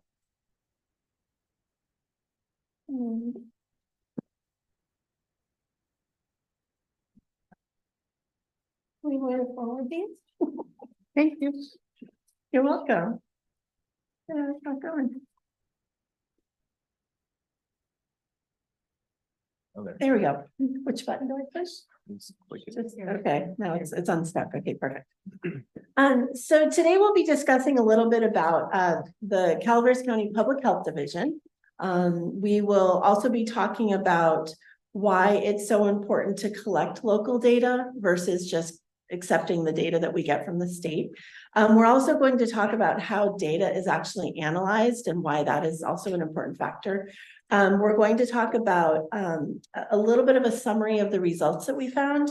And then we're also going to talk about what our next steps are because it's kind of an exciting time if you're interested in data, which I know all of you are. So at Calaveras County Public Health, our mission is to improve the health and well-being of everyone in Calaveras County. This is something we strive for every day and in every approach that we take with our community. Our organizational values were established by our dynamic team through a really extensive strategic planning process that we went through. And those values include community engagement, social responsibility, excellence and quality improvement, and health equity. And I'm now going to pass it on to Wakas, who will discuss the importance of data collection. All right, thank you, Colleen. So in reviewing existing health data for the county, we found a significant gap. Most available statistics are aggregated across Calaveras and surrounding counties. When data is aggregated like this, typically a small number of Calaveras residents out of a larger multi-county pool are surveyed. And then statistical modeling techniques are used to generalize and estimate statistics about our county. This creates a blind spot on the precise local health needs and issues facing Calaveras residents, which makes it difficult to track progress and target interventions and services. Calaveras may be similar in some ways to Tuolumne or Amador, but Calaveras is Calaveras. This county has its own identity and its own unique challenges. And if we want to truly understand our community's health and needs, we must gather data directly from and focused on our county residents. Next slide. Okay. And that's exactly why it was so important to conduct our own community health assessment, which was a great opportunity to ensure that voices from Calaveras aren't diluted or drowned out by the process of data aggregation. We started by interviewing 19 key informants, people working directly with the community. Then we invited community members from across the county for in-depth focus group discussions, giving them a chance to share their views. From these interviews, we identified 6 overarching themes to help develop a countywide questionnaire-based survey. These themes were health behaviors, health and well-being, community priorities, access to care, chronic disease burden, and mental health needs. Together, these complementary qualitative and quantitative data sources uncover the lived experiences and health priorities directly from nearly 600 community members. Next slide. The insights provide a data-driven foundation to identify our biggest health challenges, as well as our strengths and assets. For instance, tobacco use, prescription drug misuse, and binge drinking were identified as unhealthy behaviors where improvement opportunities exist. Next slide. Nevertheless, 88% of survey respondents rate their health and well-being as good to excellent. Next slide. And now I'll pass it off to Haley Graham to speak further about our findings. Thank you, Waqas. So in addition to the 2 categories that Waqas just mentioned, community priority are also known as community needs or concern of the community came up as an overarching theme. This was broken down into 3 sub-themes, including affordable housing, the need for medical providers, and the need for additional mental health support. And so with that, we added some additional context here from our focus groups. We had one Murphy participant also say that our home and homeowners insurance was canceled, and I'm having to go to the California Fair Plan. It's all very stressful. So this is just one scenario, but this is a really good example of how these stressors can kind of impact health. And so we look at some of these instances that we're all used to living in this community, but within this survey, we were able to identify how these connected with how people dealt with their day-to-day in health. Next slide. In addition to community priority, we also saw that an overarching category was access to care or barriers to actually accessing care. So 65% of our surveys respondents stated that they had difficulty accessing a healthcare provider for various reasons. We also had 1 out of 4 or 25% of our respondents state that cost was a barrier to accessing healthcare, meaning that a lot of people would not seek out healthcare solely because of the price of it. We also had one San Andreas participant mention how we talk about having all of this healthcare, but if you don't have transportation, you also have no healthcare. And so you can kind of see how a lot of these different fields and different situations kind of compound onto an individual and can impact the way that they're able to access help. Next slide, please. And so our 5th overarching category here was the rate of chronic conditions.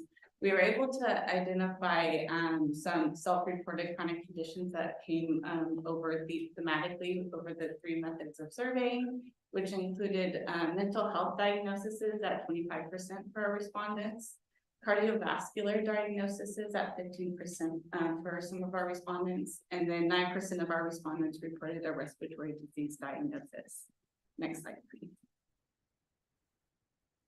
So last but not least, mental health needs was a pretty big overarching category throughout all three survey methods. Again, we saw that barriers to accessing mental health needs became one of the overarching themes. So provider shortages, cost of care, and transportation, again, were a lot of reasons that people did not seek care or did not receive care.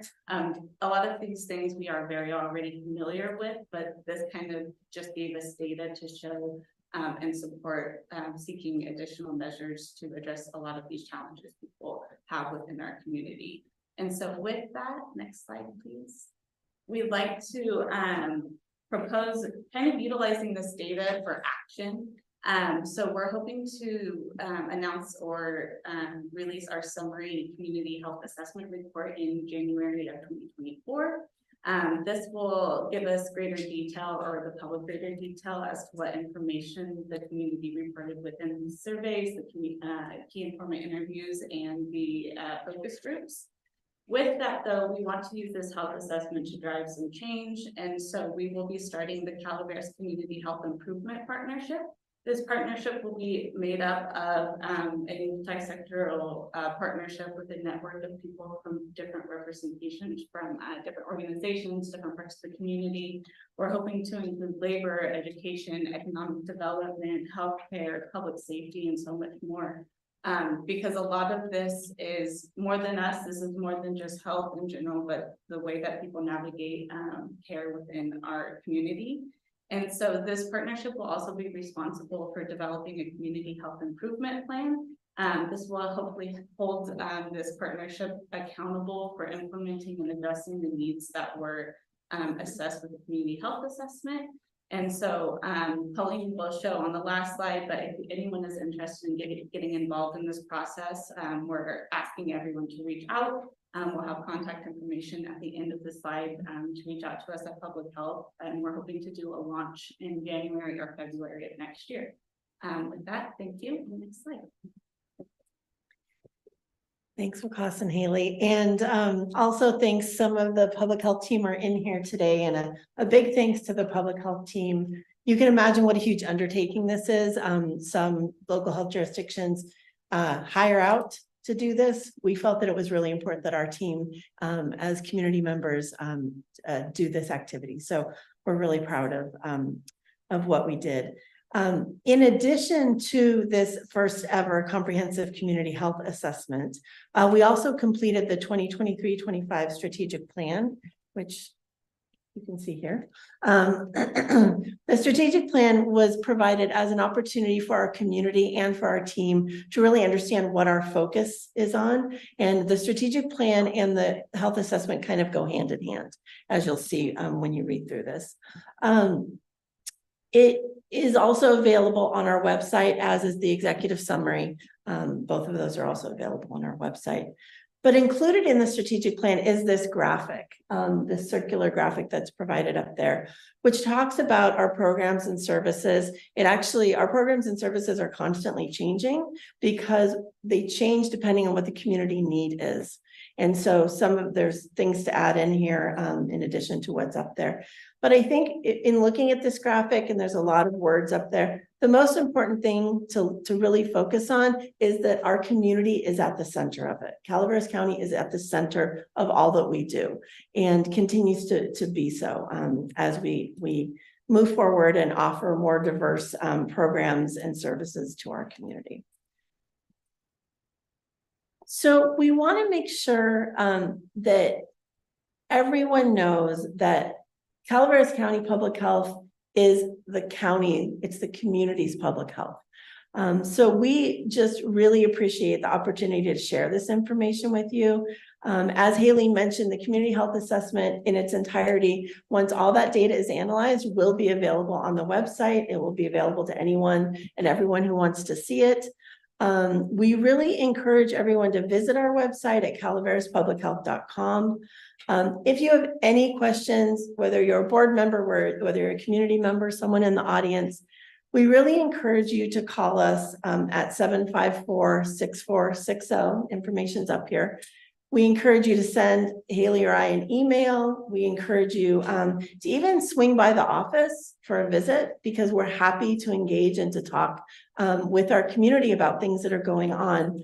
And also, as Haley had mentioned, it is crucial that we have community engagement in this process as we move forward with the community health improvement plan. So if anyone is interested, please reach out to us and let us know, and we'll get you connected. And for now, we just thank you for the opportunity to share this information with you today, and look forward to sharing more as we find more information out.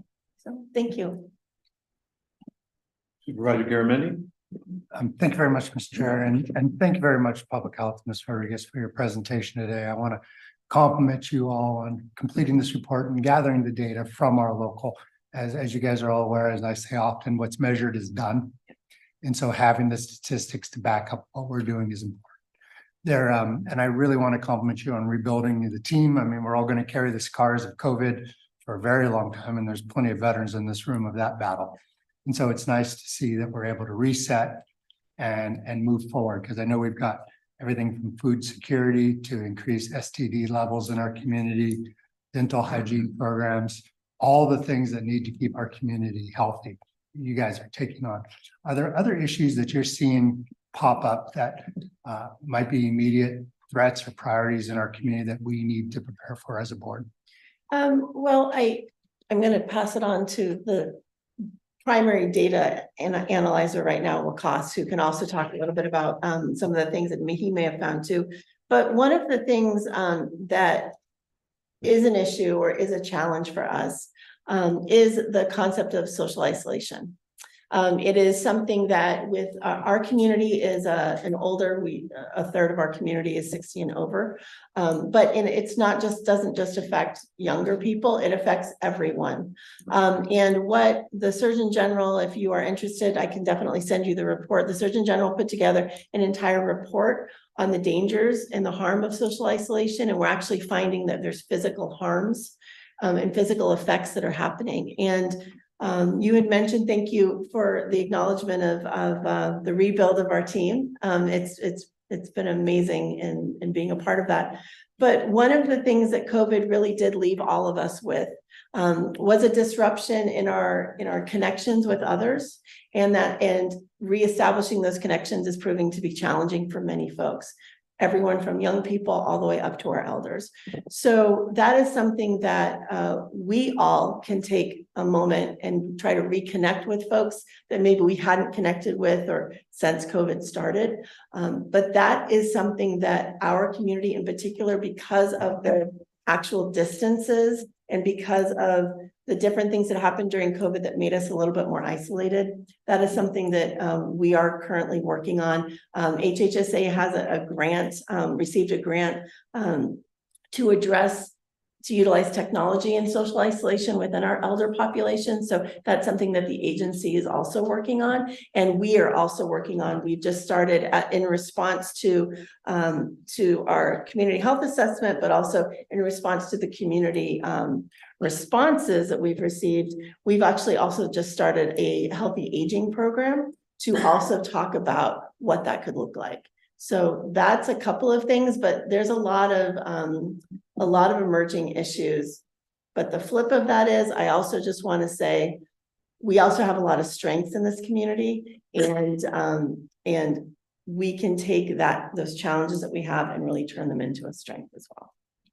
One of your statistics had a pretty significant impact on mental health. Correct. I imagine social isolation as a major factor in that. Do you think it's increasing, or is it just because we're finally collecting good data? I wouldn't want to speculate because I don't have the data in front of me, but my gut from the information, but I guess I will.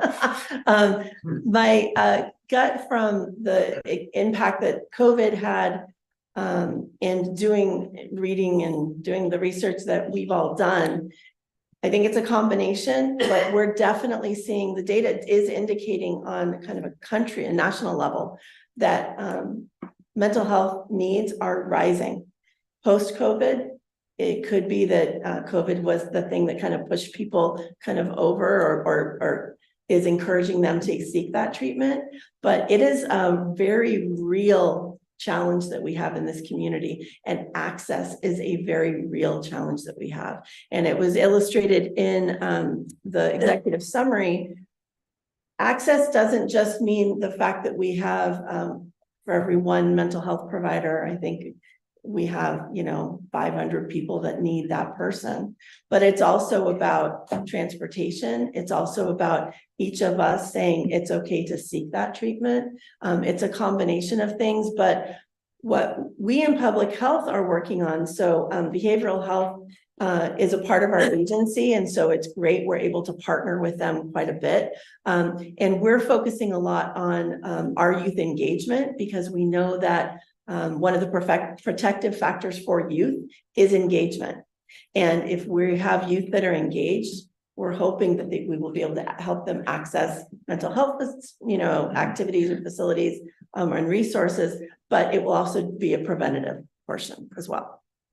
Thank you very much, and thank you for all your work. Supervisor Huberty, your light's on. Yes, thank you. Thank you, Supervisor Garamendi, for asking that question. Social isolation is a huge factor with my constituents, and it's physical barriers. Snow. Last year, we had a lot of elderly people that were housebound for a very long period of time. And I'd love to be able to talk to you about how to combat that. Especially as it's obviously our snow season is just about to start. I also want to thank Corey Allen for taking me away for the day and showing me all the amazing work that you guys do and the magnitude of what you do. So thank you.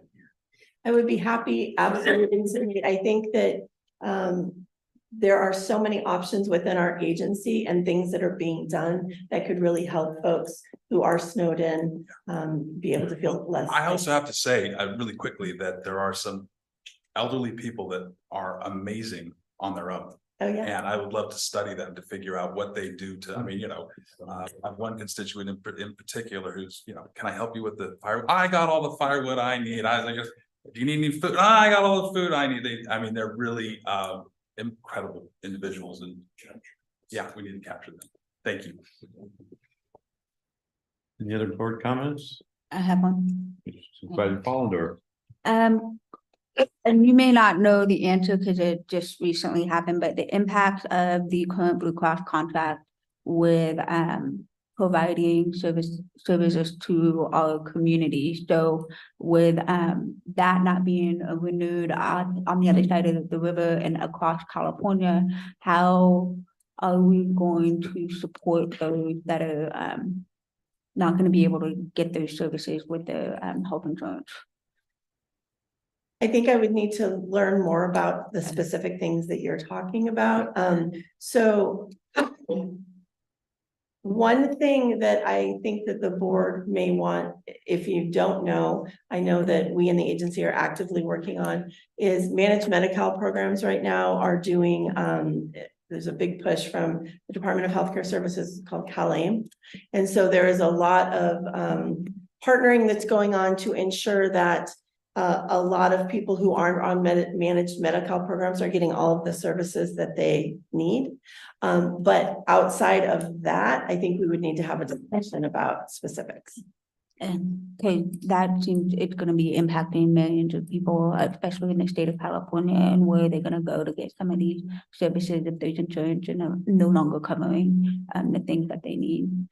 The other, just because transportation keep coming up, and I know a lot of people tend to go out of the county, but do you want to talk about it? No. Okay.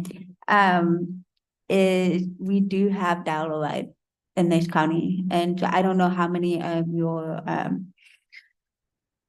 the individuals that you serve know about that, where they can get direct driven to the providers. And so that is an option that we have. I think Gary and I need to look outside of the county line boundaries, but at least within the county bound, the Calaveras Transit Authority does have that rides and can pre-schedule in advance as well. And I appreciate that. We are huge advocates of the Dial-A-Ride program within the county. The other thing, since the community is listening to this, anybody who has Medi-Cal, the managed Medi-Cal programs are also required to provide transportation to folks for medically deemed necessary transportation. So if anybody, and we are constantly singing this song, but anybody who has Medi-Cal just needs to flip their card over, call that number, and they do need to arrange it a couple of days ahead of time. But we really encourage folks to do that as well, because transportation is a major issue for folks. A lot of it is tied to whether families want to pay for gas or whether they want to get food for their families. And so there are difficult choices that are being made. But we do advocate. So thank you. Thank you for that. I just have a couple of questions myself. Going back to your focus groups, and you had one in each district. Can you tell me how many people participated in those groups? Was it a large group? Was it like 4 or 5? Was it? It varied. It varied quite a bit by kind of district. And we shook all the bushes we could. We really tried to get people out, you know, so it depended. I feel like, was Valley Springs our biggest one? You don't want a focus group to be more bigger than 8 anyway, because Right. the discussion starts to drown out. So we did between 2 and 8. I think Murphy. Oh, Murphy's was the bigger. Yeah. I'm not sure. Yeah, I don't think West community, each one, but just the overall, because I think what you based all your information on was these groups and the information you're going to, so possibility, if you're going to concentrate on maybe the most 8, maybe you could do more than just one group. So you get a wide band of what's going on in the community versus just, 8 people out of one district or even, less than that. So we have a true look at what's actually going on. I'm not saying that you don't hear, but obviously if you had more than one meeting and it got more than one group together, it would give you a little bit more information possibly. And just so that, thank you for that point, Supervisor Toffenelli. The focus groups were the thing that informed what our 62 question survey was giving. So, and the themes that we found in the 5 districts were all very similar. And so it was the big lift, if you will, was the 62 question survey that we put out and got almost 600 respondents, which is pretty good. Yeah, that's pretty it's good. not Yeah. statistically, significant. We were almost there, but we didn't quite make it. But so the process was that we did the key informant interviews with the 19 people that were within the community. And then that helped inform what the focus group questions would be based on what those folks gave us. And then what the focus group outcome was based what the questions were based on. Yeah. Okay, thank you. Yeah. And with that, I'll open up the public comments. Is there any public comments on this item? Seeing none in the room, is there any online?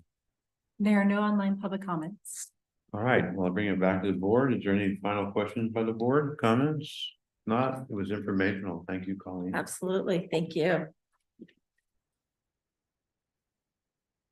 And we'll give it a minute to.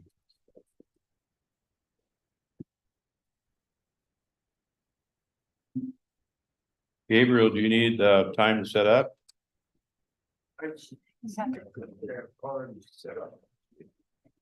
No? No, I haven't. You have it?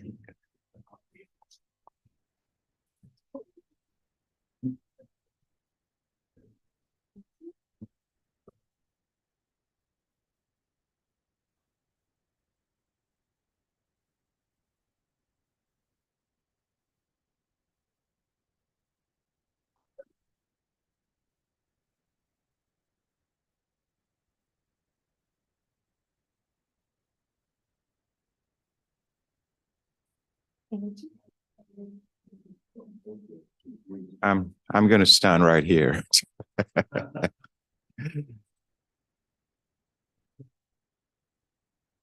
Ready when you are. Ready? Yep.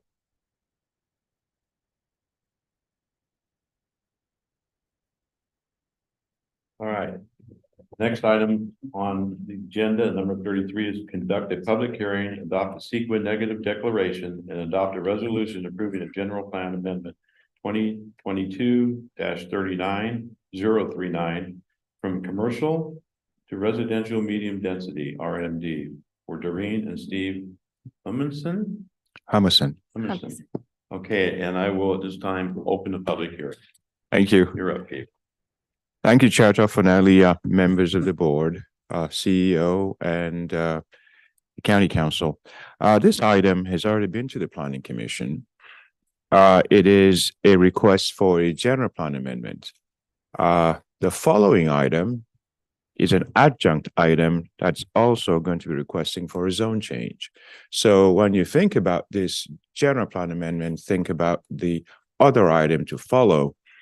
Without much ado, our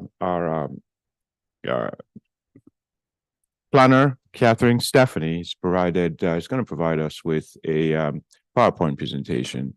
And if you have any follow-up questions, I'll be here to answer them for you. Thank you. Good morning. My name is Catherine Stephanie. I'm a planner too with the Calaveras County Planning Department. And this presentation is going to be for both items 33 and 34. So I will be presenting planning projects number. Can you hold up 1 second? Yes. Before you go. Since we have 2 items on the agenda and they're both public hearings, can we combine the public hearings like we're trying to do here? I would think each one would have to be introduced separately, but I think we can do the presentation to cover, but County Council can. Yeah, I mean, the presentation, it's fine to do the presentation, but Right. then we'll want to do a public hearing for each. Yeah. I just want to clarify that. Yeah. Go ahead. So I will be presenting planning projects number 2022-039 and 2022-040, a general plan amendment and zoning amendment for Doreen and Steve Humison. The subject parcel highlighted in red on this map up on the screen is located at 73 Mitchell Avenue in Murphys. It's approximately 250 feet east of Highway 4.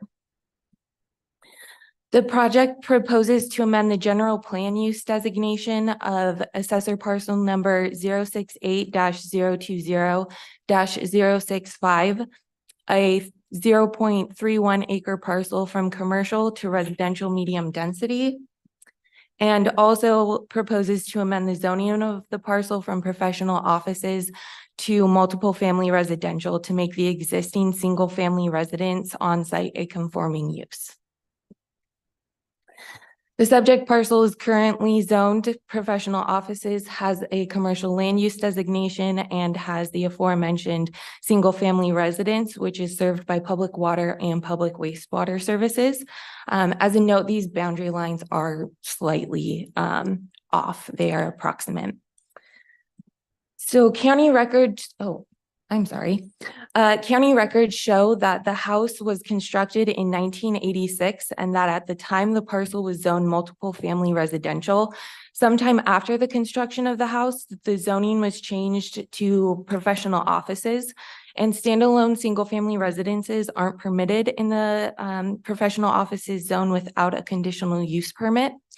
However, because the zoning was changed after the house was constructed, there is no conditional use permit and the use is deemed non-conforming. If the parcel were to be rezoned to multiple family residential, the single family residence would be permitted in the new zone. And additionally, the owners would be able to enlarge, extend, and reconstruct the house in the same manner as other homeowners in the area without needing discretionary approval from the Planning Commission as is required for non-conforming uses and structures. This figure shows the subject parcel with the proposed residential medium density land use designation, which identifies land for a mix of residential uses, including single family residences in areas with both public water and public wastewater services available.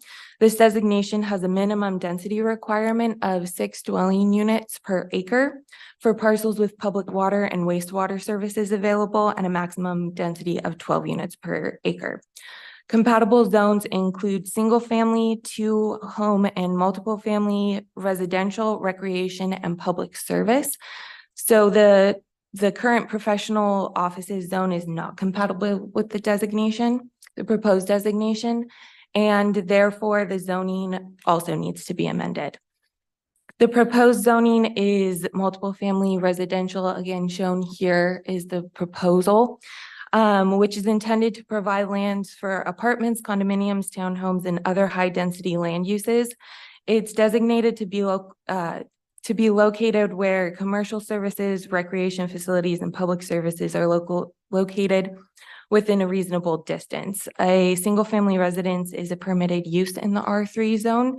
And although an amendment to the R3 zone would allow the potential development of 3 multifamily residential units, there's no development proposed at this time. The applicant intends to keep the existing single family residence on site.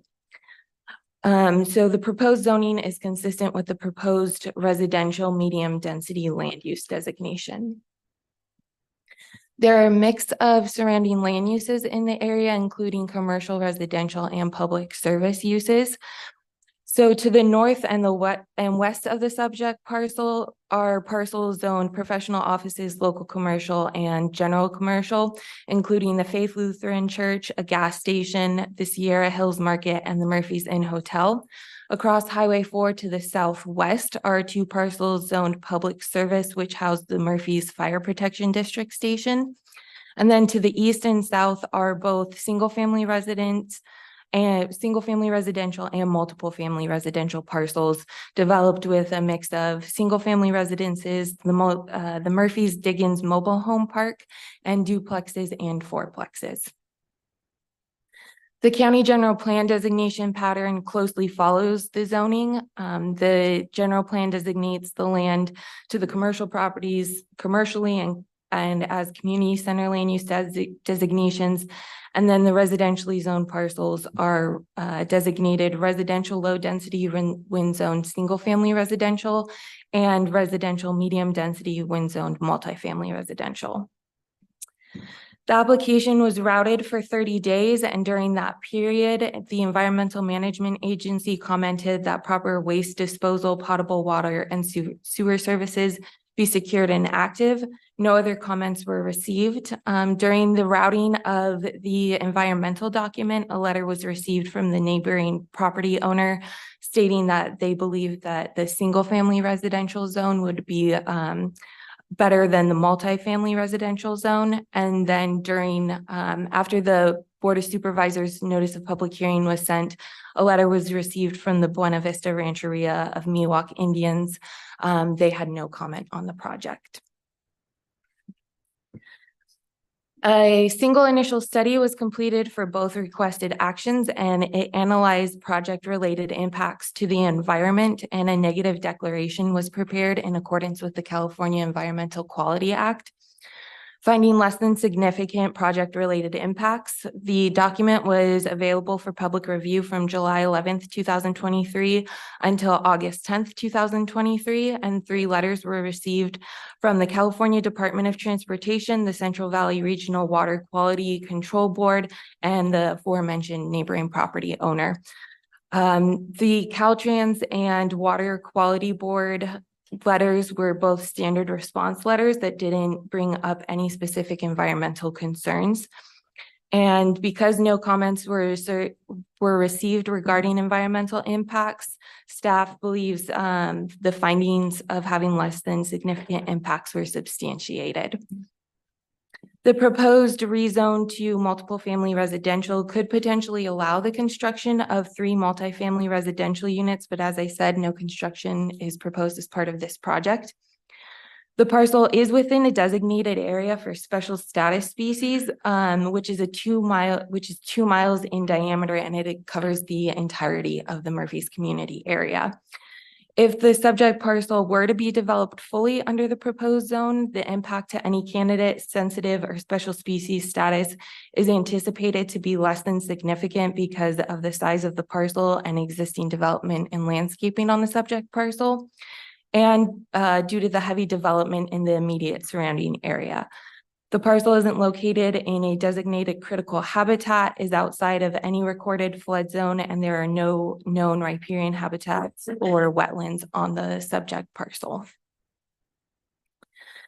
At the November 9th, 2023 Planning Commission meeting, the commission, which currently has a vacancy, voted 3 ayes with 1 commissioner abstaining to recommend that the Board of Supervisors approve planning projects 2022-039 and 2022-040 as general plan amendment and zoning amendment. There were no public comments at that hearing. In conclusion, staff finds that the proposed general plan amendment to residential medium density and zoning amendment to multiple family residential are consistent with the general plan and compatible with surrounding land uses and zoning.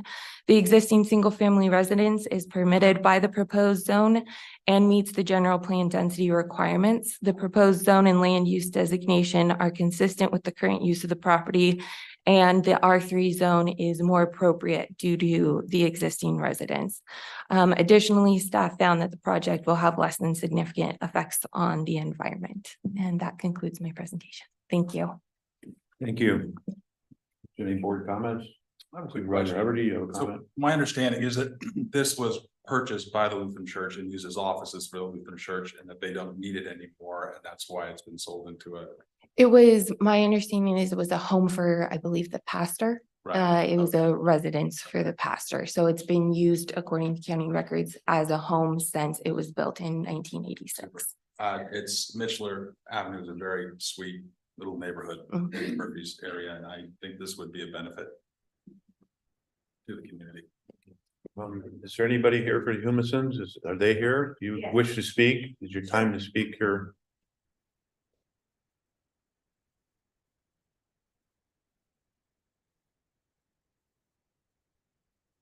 Good morning, everyone. Thank you again, Catherine. She has been absolutely fantastic, and I appreciate your time today. My name is Doreen Humison, and my husband, Steve, and I purchased the property July 15th of 2022.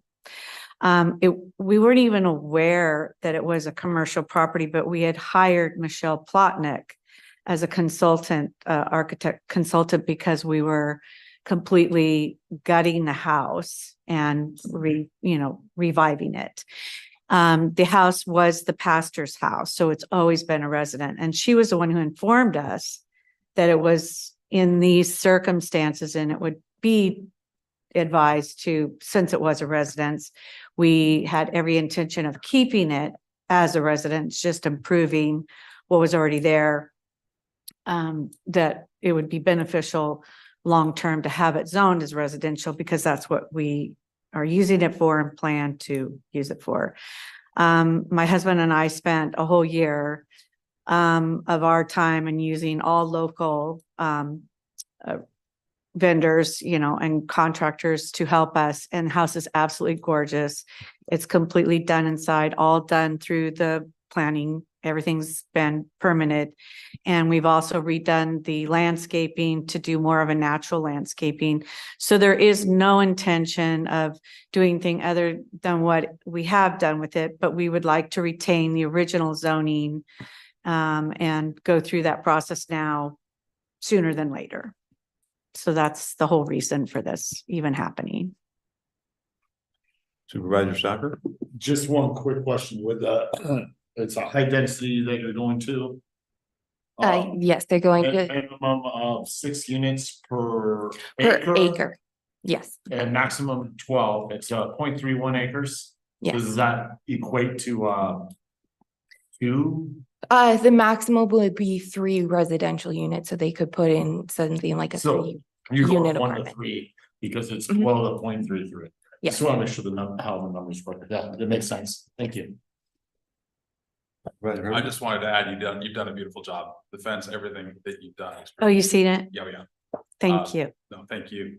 And also, just so you know, I mean, up the street, there are properties that are multiple family. Yeah, at the end of Mitchler, there are, I believe, 3 or 4 duplexes. Okay. Have one question. Yes, Supervisor Hollander.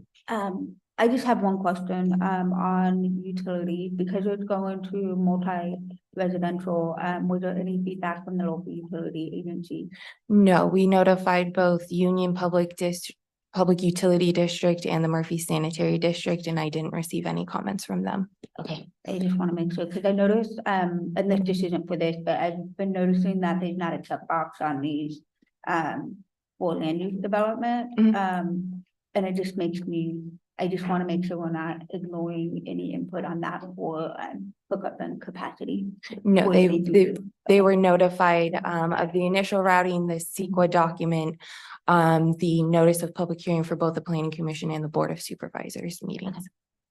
Thank you. Okay, thank you.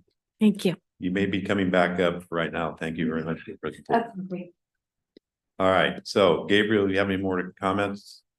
Catherine, comments before I open to public? None at this particular time, just to emphasize that we've already had a planning commission hearing on this item. I do not find any aspect of it to be controversial, but here we are. Thank you. Okay. All right, public comments on this item. Anyone in the room? Seeing none, is there any online? Okay, before I close the public hearing, do you have anything else you'd like to add? No, you're done? Okay, Catherine, you're. No, I'm done. Okay, I will close the public hearing and bring it back to the board for conversation or a motion. I'd like to make a motion. A second. A motion by Supervisor Huberty, second by Fallendorf. All in favor? Aye. Opposed? Passes 5-0. We'll move on to item number 34. This is an ordinance for planning. Conduct a public hearing, adopt a CEQA negative declaration, and adopt an ordinance amending the zoning of APN 068-020-65 from professional offices, CP, to multiple family residence R3 for Doreen and Steve Humison. Authorized summary publication and a brief property description and map of the reclassified property. I will open public hearing. Chair Finelli, members of the board, CEO and county council. So this item is the zoning change portion of the general plan amendment you just did a couple of minutes ago. And I don't think we need to do any kind of further presentation because the presentation provided covered both the general plan and the zone change. Now that we have a zone change, this item requests that the zoning of the property be changed to be consistent with the general plan. Thank you. So these board comments, questions? Supervisor Stopper, your lights on? I like it on. Supervisor Huberty, this is your district. Well, we have to open public comment. No, you haven't. Okay, so the Humison, Doreen, do you have any comments on this item? It's your opportunity now to say anything if you do. As part of the public hearing, I have to, you have up to 15 minutes to speak on it. Thank you again, everybody, for your attention on this. It's, we love Murphy's. We love being a part of this community. We love our neighbors. We loved making this, improving the neighborhood. As a matter of fact, there was a house right across the street, 900 square feet. And I'm sure because of, everybody helping, beautify their houses and improve the houses, they sold their house 900 square feet for more than we bought ours. So hopefully that helps increase the value and, brings more to the neighborhood and to Murphy's, to have it look nice. And so it is really important to us to have the zoning as a residential. And I think it's also important to the neighbors. We're not going to be building all these houses, and it does keep it from being a commercial property as well. So thank you again. And thank you, Catherine, and Merry Christmas. So thank you. Thank you. Okay. Gabriel, do you have any other thing you'd like? No? Okay, I'll open up public comment. Is there public comment on this item? Seeing none in the room, is there any online? Okay, I will close the public hearing and bring it back to the board. I'm open for a motion. I think you're spending way long. Yeah. I'd like to make a You motion. look nervous over there, Seth. So I have a motion by Supervisor Hubbard. Do I have a second? Second. Second by Supervisor Fallendorf. All in favor? Aye. Opposed? Passes 5-0. Thank you, Catherine.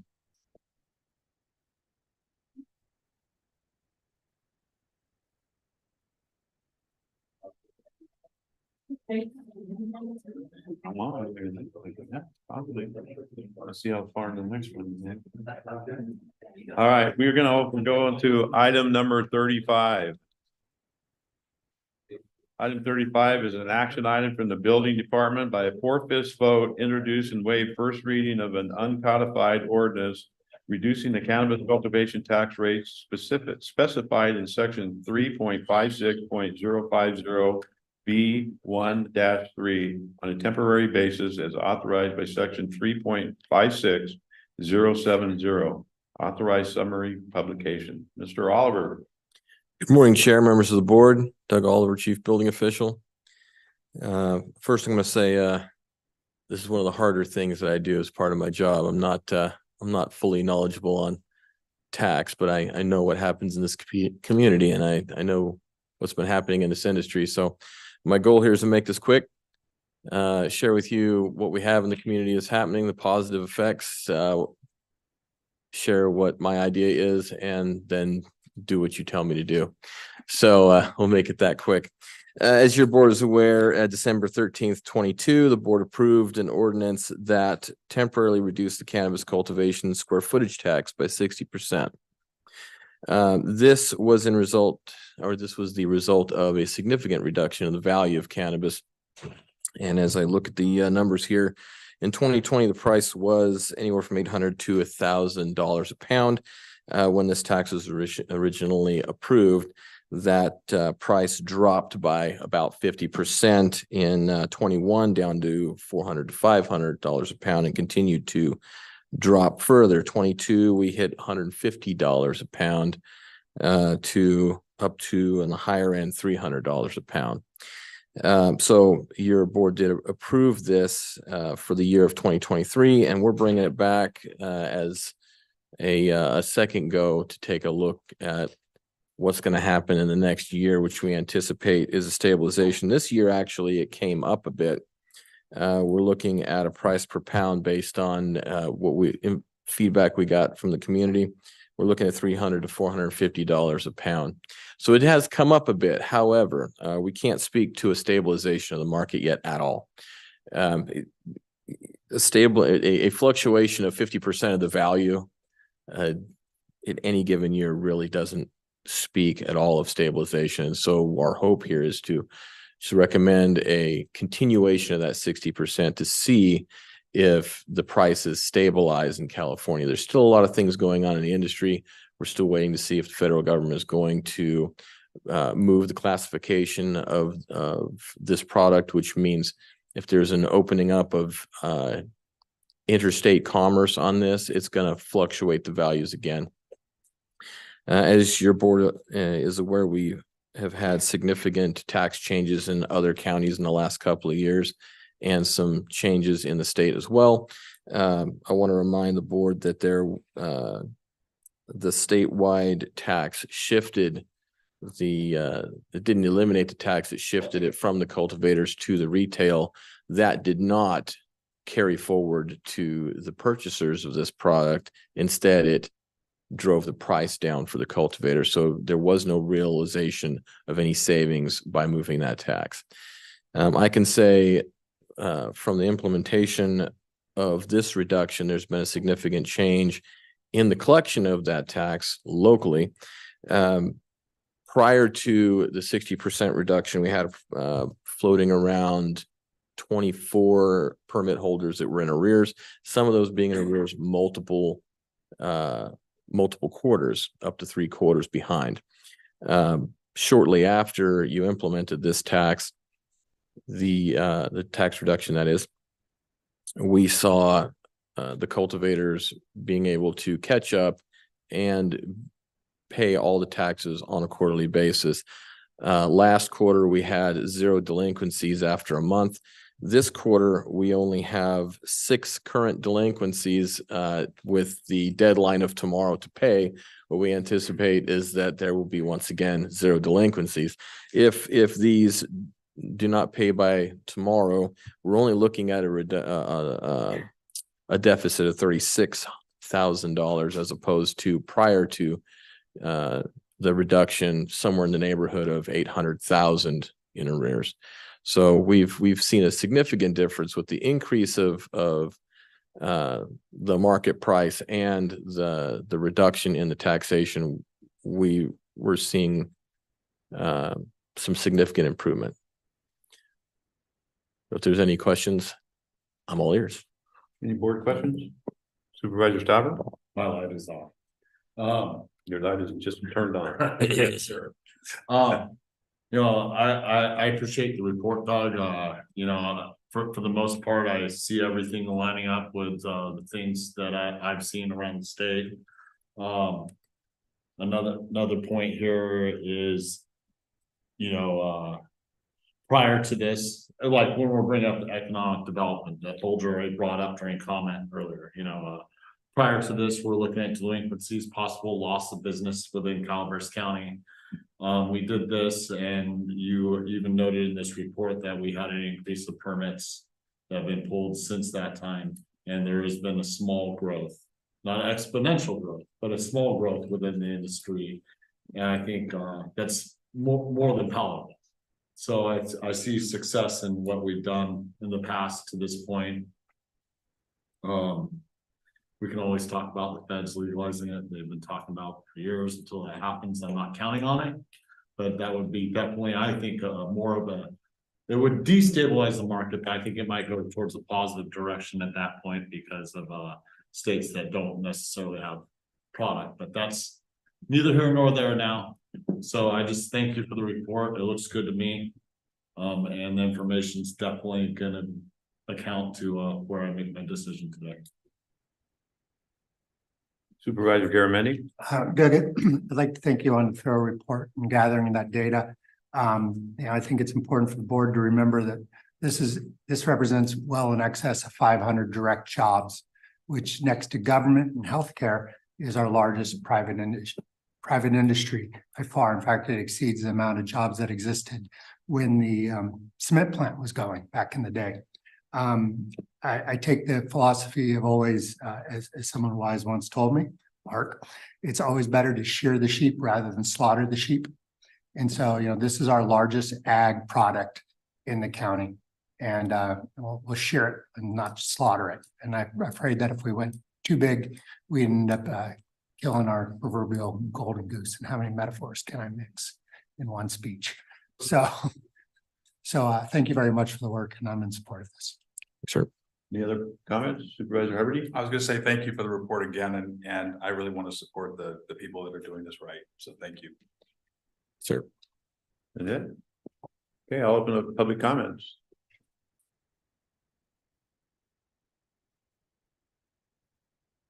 Mr. Bolger. Good morning, almost afternoon. Thank you, Mr. Oliver, for that report. I think that the Emerald Cup is probably going to have him come as a keynote speaker pretty soon here. He seems to have the economics of California cannabis pretty well dialed. So my hat's off to you there, sir. As I was working this morning on the farm, I tuned in to, I'll plug it again, Calaveras Community TV. Thank you, Susan. And listening to that first regular agenda item, I'm like, God, this is just manna falling from the sky right now. What a perfect way to start this board meeting when we've got this discussion later. As I stated previous, I think, you know, that presentation was spot on. You know, we've got to prop up people that have made investments in this community. Now, I'm nothing but grateful for the last couple of years of reduction, the 60%, as I think the numbers point out. It saved a lot of people. It's been a help, and I can tell you this, we're looking at slightly better numbers, but no one in this industry is living in high cotton. You know, we're not getting much past making payroll, paying taxes, paying fees, and planting again next year. Now, we can all hope and pray. I'd love to come back here and say it's back at $1,000 a pound, tax the hell out of me, but we're not there yet. And I don't think that's ever going to happen again. And you'll probably never hear me say those words ever. But, you know, we have to be real here, both as an industry and you guys as a government entity. We're at an inflection point. In October of 2024, these unused permits go to heaven. I think we've got to make some incentive for the local industry to want to pursue planting these other permits before we lose them. And hey, I'm just a small podunk farmer in the middle of the sticks. You guys are dealing with high level budgets way above my head. I'm not going to try and act like I understand what balancing, you know, the county budget is. But I know in our industry or any kind of commodity production, sometimes you got to cut a deal to make the sale happen. And right now, when we've got Humboldt at 0% tax rate, we've got all these other counties that are based on a sliding scale percentage of income. Man, we're still high. And I'm looking at, I've got 2 other rights to apply that I don't know if I can make it pencil. And it would really be sad to see those go away because that's a lot of revenue for the county. And I mean, if there's only 92, I think, in use, that leaves what, 50, 60, 90? I don't know the exact number, but there's still a lot left on the table. So I know I've said it before, I'll say it again, just make us competitive. You know, we've got other counties that were really chasing behind their tax rate or, you know, their tax rate. And I'd like to see this industry fully realize its potential locally. Thank you very much. I appreciate your time. Other public comments? One more, maybe. Hello, ladies and gentlemen. Thank you for your work. It's a lot of work taking care of the county like you do. Everything Mark said, I would ditto on. It's been a better year. It's not been a good year, but it's been a better year. So I'd like to thank you for having taken that action last December, giving us a little bit of a reprieve. I'd kind of like to rename it the tourniquet tax. Because if you tighten it down, you know, it's been tightened down and we've stopped the bleeding. But if we tighten it anymore, we, you know, could lose the appendage. So just kind of my poking at humor. We got to be kind of a little bit easy on this. We still have incredible competition issues. Mark mentioned some. There's also a few counties that have very large farms, hundreds of acres. And that does tend to make it tougher for the smaller farms in the area. The feds, I don't think they'll ever deschedule it too soon, but we face untenable banking costs. $1,000 a month for service fees, 1% on cash deposits. That's some pretty stiff stuff. Imagine you're balancing your checkbook and you're paying $500 a month just to have a bank account. Will we pay 1,000? So it's, I think the feds will get around to loosening up the banking rules for so that the FDIC would stop choking down the backs of a lot of the banks that kick us out really quickly. So that's kind of what it is. So I do recommend lowering tax, and of course, always, I'd love to see you give us the ag exemption. I heard Mr. Garamendi say ag producer, and I just love those words coming out of a supervisor. That was great. But please just don't tighten the tourniquet. Thanks. And Merry Christmas to you all. Good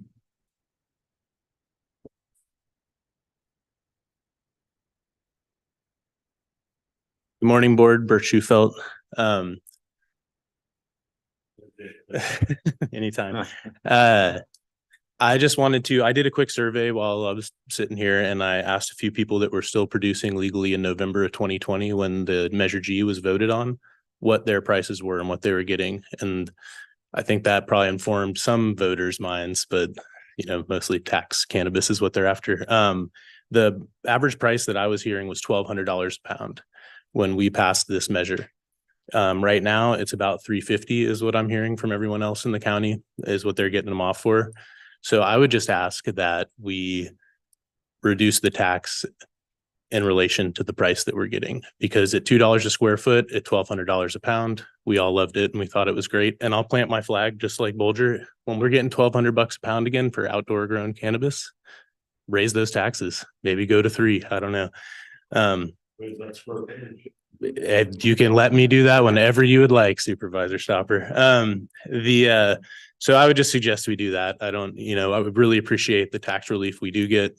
It's really helped the industry. As you guys see through the numbers coming in from my farm, I see that it really helps the industry just from a personal perspective. So I appreciate it, but I would just suggest maybe we just follow like a, literal, follow that price with the tax rate. Other public comments? Chair Tuffanelli, members of the board, good morning and thank you for the opportunity to be heard. My name is Zach Travana and I'm an attorney. I've been working here for about the last 5 years. And during that time, I've helped stand up around 15 local permits across about 10 projects countywide. Last couple of years, when I was standing in front of you, your responsiveness to these market fluctuations, I said would be the difference between this local government and other local governments who would let their industry fail. And certainly that's what we're seeing in Stanislaus County. That is far less impacted with the cannabis industry. We've seen about 25% of operators fall off and fail due to a lack of responsiveness by local government to these market trends. Now we're still fighting that battle, but piggybacking off the comments that Mr. Bolger made, we have not seen a drastic increase in pricing year over year over the last 2 years. In April of 2023, the state saw about 20% of all of its licenses die due to the attrition that operators are experiencing in the market. That represented about 23% of all of the state's canopy. And we would have expected to see a marginal price increase on the price per pound due to that attrition, but we have not. And what that signals to us is we still have a gross overproduction of cannabis statewide, far more than we could ever hope to distribute across legal channels currently. And so what we're facing at this point in time is competition with other heavily impacted jurisdictions that have a high volume of cannabis production competing for distribution in heavily impacted retail markets like down in LA.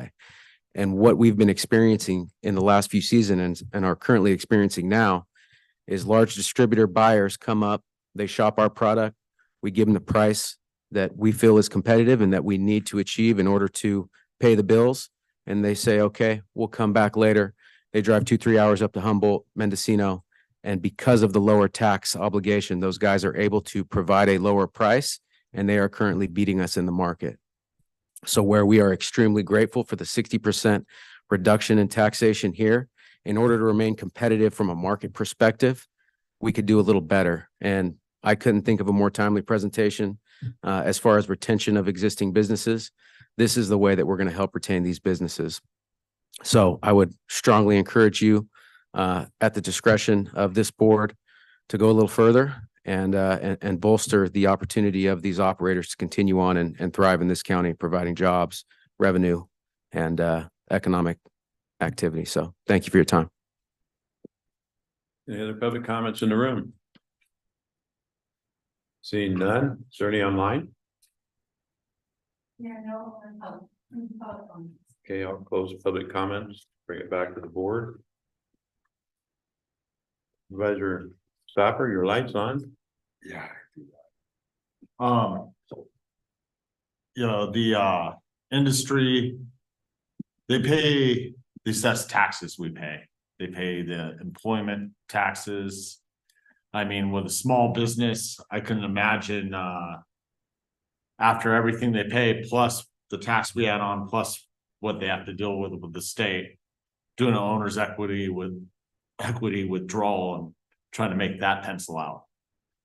Because they pay the taxes every business and pays plus what we charge them for the cultivation tax and what the state does. And then the thought, when we first put forward this Measure G, redoing Measure C, the thought process was to guard the county from potential thoughts of diversion and everything, or people not necessarily penciling out what the actual pounds they were doing. But that was like, there was a price per ounce or pound that wrote out, and so we went to square footage. And then now we're at this point, you know, some people, something could fall at the bottom, and they can, you know, they could have a 43,000 square foot farm, and not 1 ounce gets sold off the farm because a fire happens or something else, a disaster. No fault of their own. They ran everything perfect that year, but they're still charged that $2 per square foot. You know, no other business I know of really has to do that inside California or the US. Gross receipts is a thought for the future, not that I'm asking for anything at this time, because we're well away from making a change like that, but it's a thought for the future on gross receipts, because that's what's actually sold, and a percentage of what's actually sold is what should be taxed, you know, based on transaction and what works in a capital society. But that, I'd entertain making a motion if there, but I would like to hear any thoughts or anything any of the other board members have prior to. I was just wondering what type of incentives we could put forth for those additional permits, whether the board would even consider that. That's your question. Yeah. Yeah, that's a good one. I mean, ultimately, increasing the amount of cultivation is related directly to the price of startup and the price of the product. We were fortunate, and thank you for bringing that up, because something I'd left off my short burst of information, but we had anticipated going into, 2 years ago, going to losing 10% of our permit holders, and in response, your board made these changes, and we end up gaining 9 permits. So there was a big turnaround just by making this decision. A competitive tax rate is really the only thing that I can think of, because ultimately we can continue to draw down on streamlining processes and making it easier to obtain and maintain the permit. That's not as significant a savings. I mean, we might be able to retool and reduce the cost of the permit, but that's a one-shot deal. And it's only, you're only saving, maybe $10,000 or whatever what that boils out to be, but that's a one-shot deal. The ongoing annual expenses are, what's making businesses decide, am I going to commit or am I not going to commit?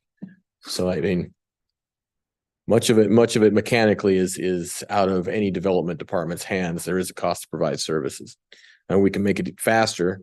That equates to money, but nowhere near what we're talking about here. Thank you. Mm-hmm. No, this isn't a part of today's discussion, but next year, we're going to take back some 1795, do some fixing on that, just because we know more than we did then. 9.22. That as well, yes. Yeah. We've asked for that to come back a few times. So Thank you. I'd love to see that. Yeah, it'd be a good point to have this broader discussion when we bring those back. If it's the will of your board that I add that to this committee that we're going to have, then absolutely, I can make that a report out On what to do about the taxation. we got a lot of items to cover under those items already. So What's one more? it's going to be part of the conversation no matter what. No matter what, that's great. No matter what, it's going to be part of the I'll conversation. sharpen my pencil. Thank you, Doug. Very well. Thank you. Is all right. Yeah, absolutely. Martin, you brought up weather incentives. I think we need to be cognizant of where we've been at, and I actually seen the actuals and estimates. We didn't lose as much as we thought we would each year. Because we're anticipating the loss originally, and then with the reduction, we did an estimate, and the estimate was quite a bit lower than what the actual was after we made it known that we were gonna enforce. Right? Am I correct? I think it was a combination. Yeah, a combination Yes. of both thereof, absolutely. But looking at these numbers, we haven't seen a significant loss in revenue. That said, we're dancing a fine line with our general fund as it is right now. And we've done a lot of work, and I want the board to be cognizant is, look, if we were looking for a benefit, that benefit, I want to see a return on that makes the bottom line, and can we make that happen? So I'm definitely comfortable with where we're at. I need to see where a return is. I mean, we seem part of the return. And I'm sure some of these permits would, by the end of this next year, are gonna wanna be put online, or it's like, use or lose. What happens to those, whether they go to heaven or they sit someplace else is another conversation to be had. So if you're considering making it more than 60%, I definitely would like to hear a justification on return before okay, so I'll make a motion to, for the building officials, 60% and keep it the same. Have a second. Second. Motion by Supervisor Stopper, second by Supervisor Garamendi. All in favor? Aye. Opposed? Passes 5-0. Thank you.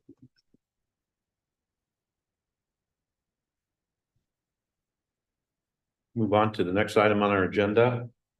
Supervisor announcements. In compliance with Government Code 53232.3D. Board members shall provide brief reports on any meetings attended at the expense of the local agency and may make other announcements or report out. We'll start with Supervisor Hubbard. I want to thank our CEO for her presentation at the Good Morning Calaveras. Thank you. Great attending a lot of different Christmas festivities. On the 2nd, I went to Bear Valley to a reception and met the new owners, and I'm very excited about what they're bringing, hopefully, to Bear Valley. They are skiers. They own Dodge Ridge, so they're sort of a more hands-on company. I attended the Arnold Library celebration and just wanted to also put a shout out. They do a great job with packaging up last-minute gifts. If anybody needs a Christmas gift, you can go in there and they pre-pack puzzles and books, and it's wonderful.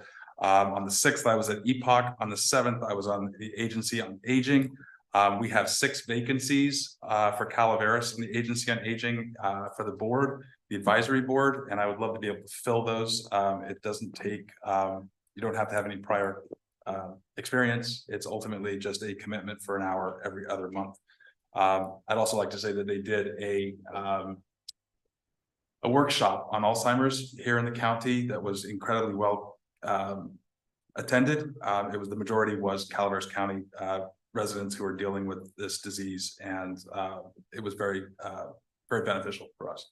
And the last weekend I got to do the Spartan race, and I really wanted to thank Wendy Alt for guilting me into it, and for Tim giving me the confidence not to back out. So it was really fun. It was great. There were, I think, 7 of us that did it. It was great. Teresa, you're on next. And that's it. Supervisor Garamendi. Thank you, Mr. Chair. Endless holiday events, just going through 11 communities. But what I'm required to report is I did attend the Golden State Connect Authority meeting, chaired it down in Sacramento last week. You guys have been getting regular updates on that, so that's all I have to report. Supervisor Pollendorf. I too attended the Bear Valley reception with Supervisor Heavenly and also Supervisor Woodrow from Alpine County. I did want to have the board focus on the last COG meeting agenda. There is approximately a 7-page report from Caltrans on all of the projects happening in this county. So if you go to that agenda, you will see the report and future construction projects and what that timeline is looking like. So for example, the Calaveras Bridge project, which is happening right here in San Andreas, there is multiple repaving upgrades happening down on Highway 12 and 26. Is a very comprehensive report. And primarily because for those of you that don't know, Dennis Agar has retired. And our new current acting District 10 individual is Mark Samuelson. I think I got it right this time. I screwed that up last week. And he did attend a meeting last week and introduced himself. And so we really look forward to working with Mark into the future until they put an appointment on who the new District 10 rep will be. Marlon has gone to Caltrans District 7, so he is no longer with District 10, which is a big loss as well, as he had a lot of the bike and pedestrian projects that happen in this region. He went home. He was from. Yeah, he was from down there and he had an opportunity to go home and be closer to his family. Jumping over to the CTA for Calaveras Transit Authority, they have retained us the architect to come up with a design. So look, the CTA board is looking forward to that design coming back. And then in the meantime, starting the process of working with partners in the county and Caltrans to once the design is approved, to move forward with the construction. And hopefully for all of us, we will see that construction see that construction project in the next couple of years and have a new CTA facility. See things. Yeah. One of the cool things though about that is that we were talking about economic development this morning. It will really open up the opportunities for more more development in that area. And especially with working with Caltrans to hopefully get some turning lanes or something in there to add on to businesses. And then CTA and COG do not have a meeting until February 2024. And that is all I've got. Good. Supervisor Stopper. I brought up from Central Sierra Economic Development District, we finalized the SEDS. So that's going off to the EDA, the state, and the feds. It's a broad step. It's been quite some time. I think last time this was dealt with, Mr. Topanelli and Ms. Foldorf were dealing with after it turned around in 2017 when we had the Tuolumne County Economic Development Director in charge. And so we have a product finished that the state and the feds say look good. Except, you know, like I explained to the rest of the counties, because I'm chairing that committee for the JPA. You know, a lot of people start getting into specifics and start getting into the weeds a little bit, and it's like, you know, with SEDS strategic plan, it's a lot like your general plan, you know, a broader view from higher up and not getting too specific. We give you opportunity to insert your specifics later. You know, it's overarching area for 5 counties. And to get into just what you want in your county kind of closes the door on certain things in other counties. So I think it's going to work out for us pretty well. Good. With that. Good. I attended the COG meeting with Supervisor Fallendorf, and she's correct on Caltrans. Hopefully we continue with a good relationship with them with the turnover at the top. Mark seems like a very nice guy. He did do a good presentation to the board. I also attended the mental health board meeting last Tuesday. And that's my report. CEO Teresa. I have nothing to report. Have nothing to report? County council. Nothing. Okay. Ms. Clerk, you have anything to report? Well, with that, it's 12 o'clock.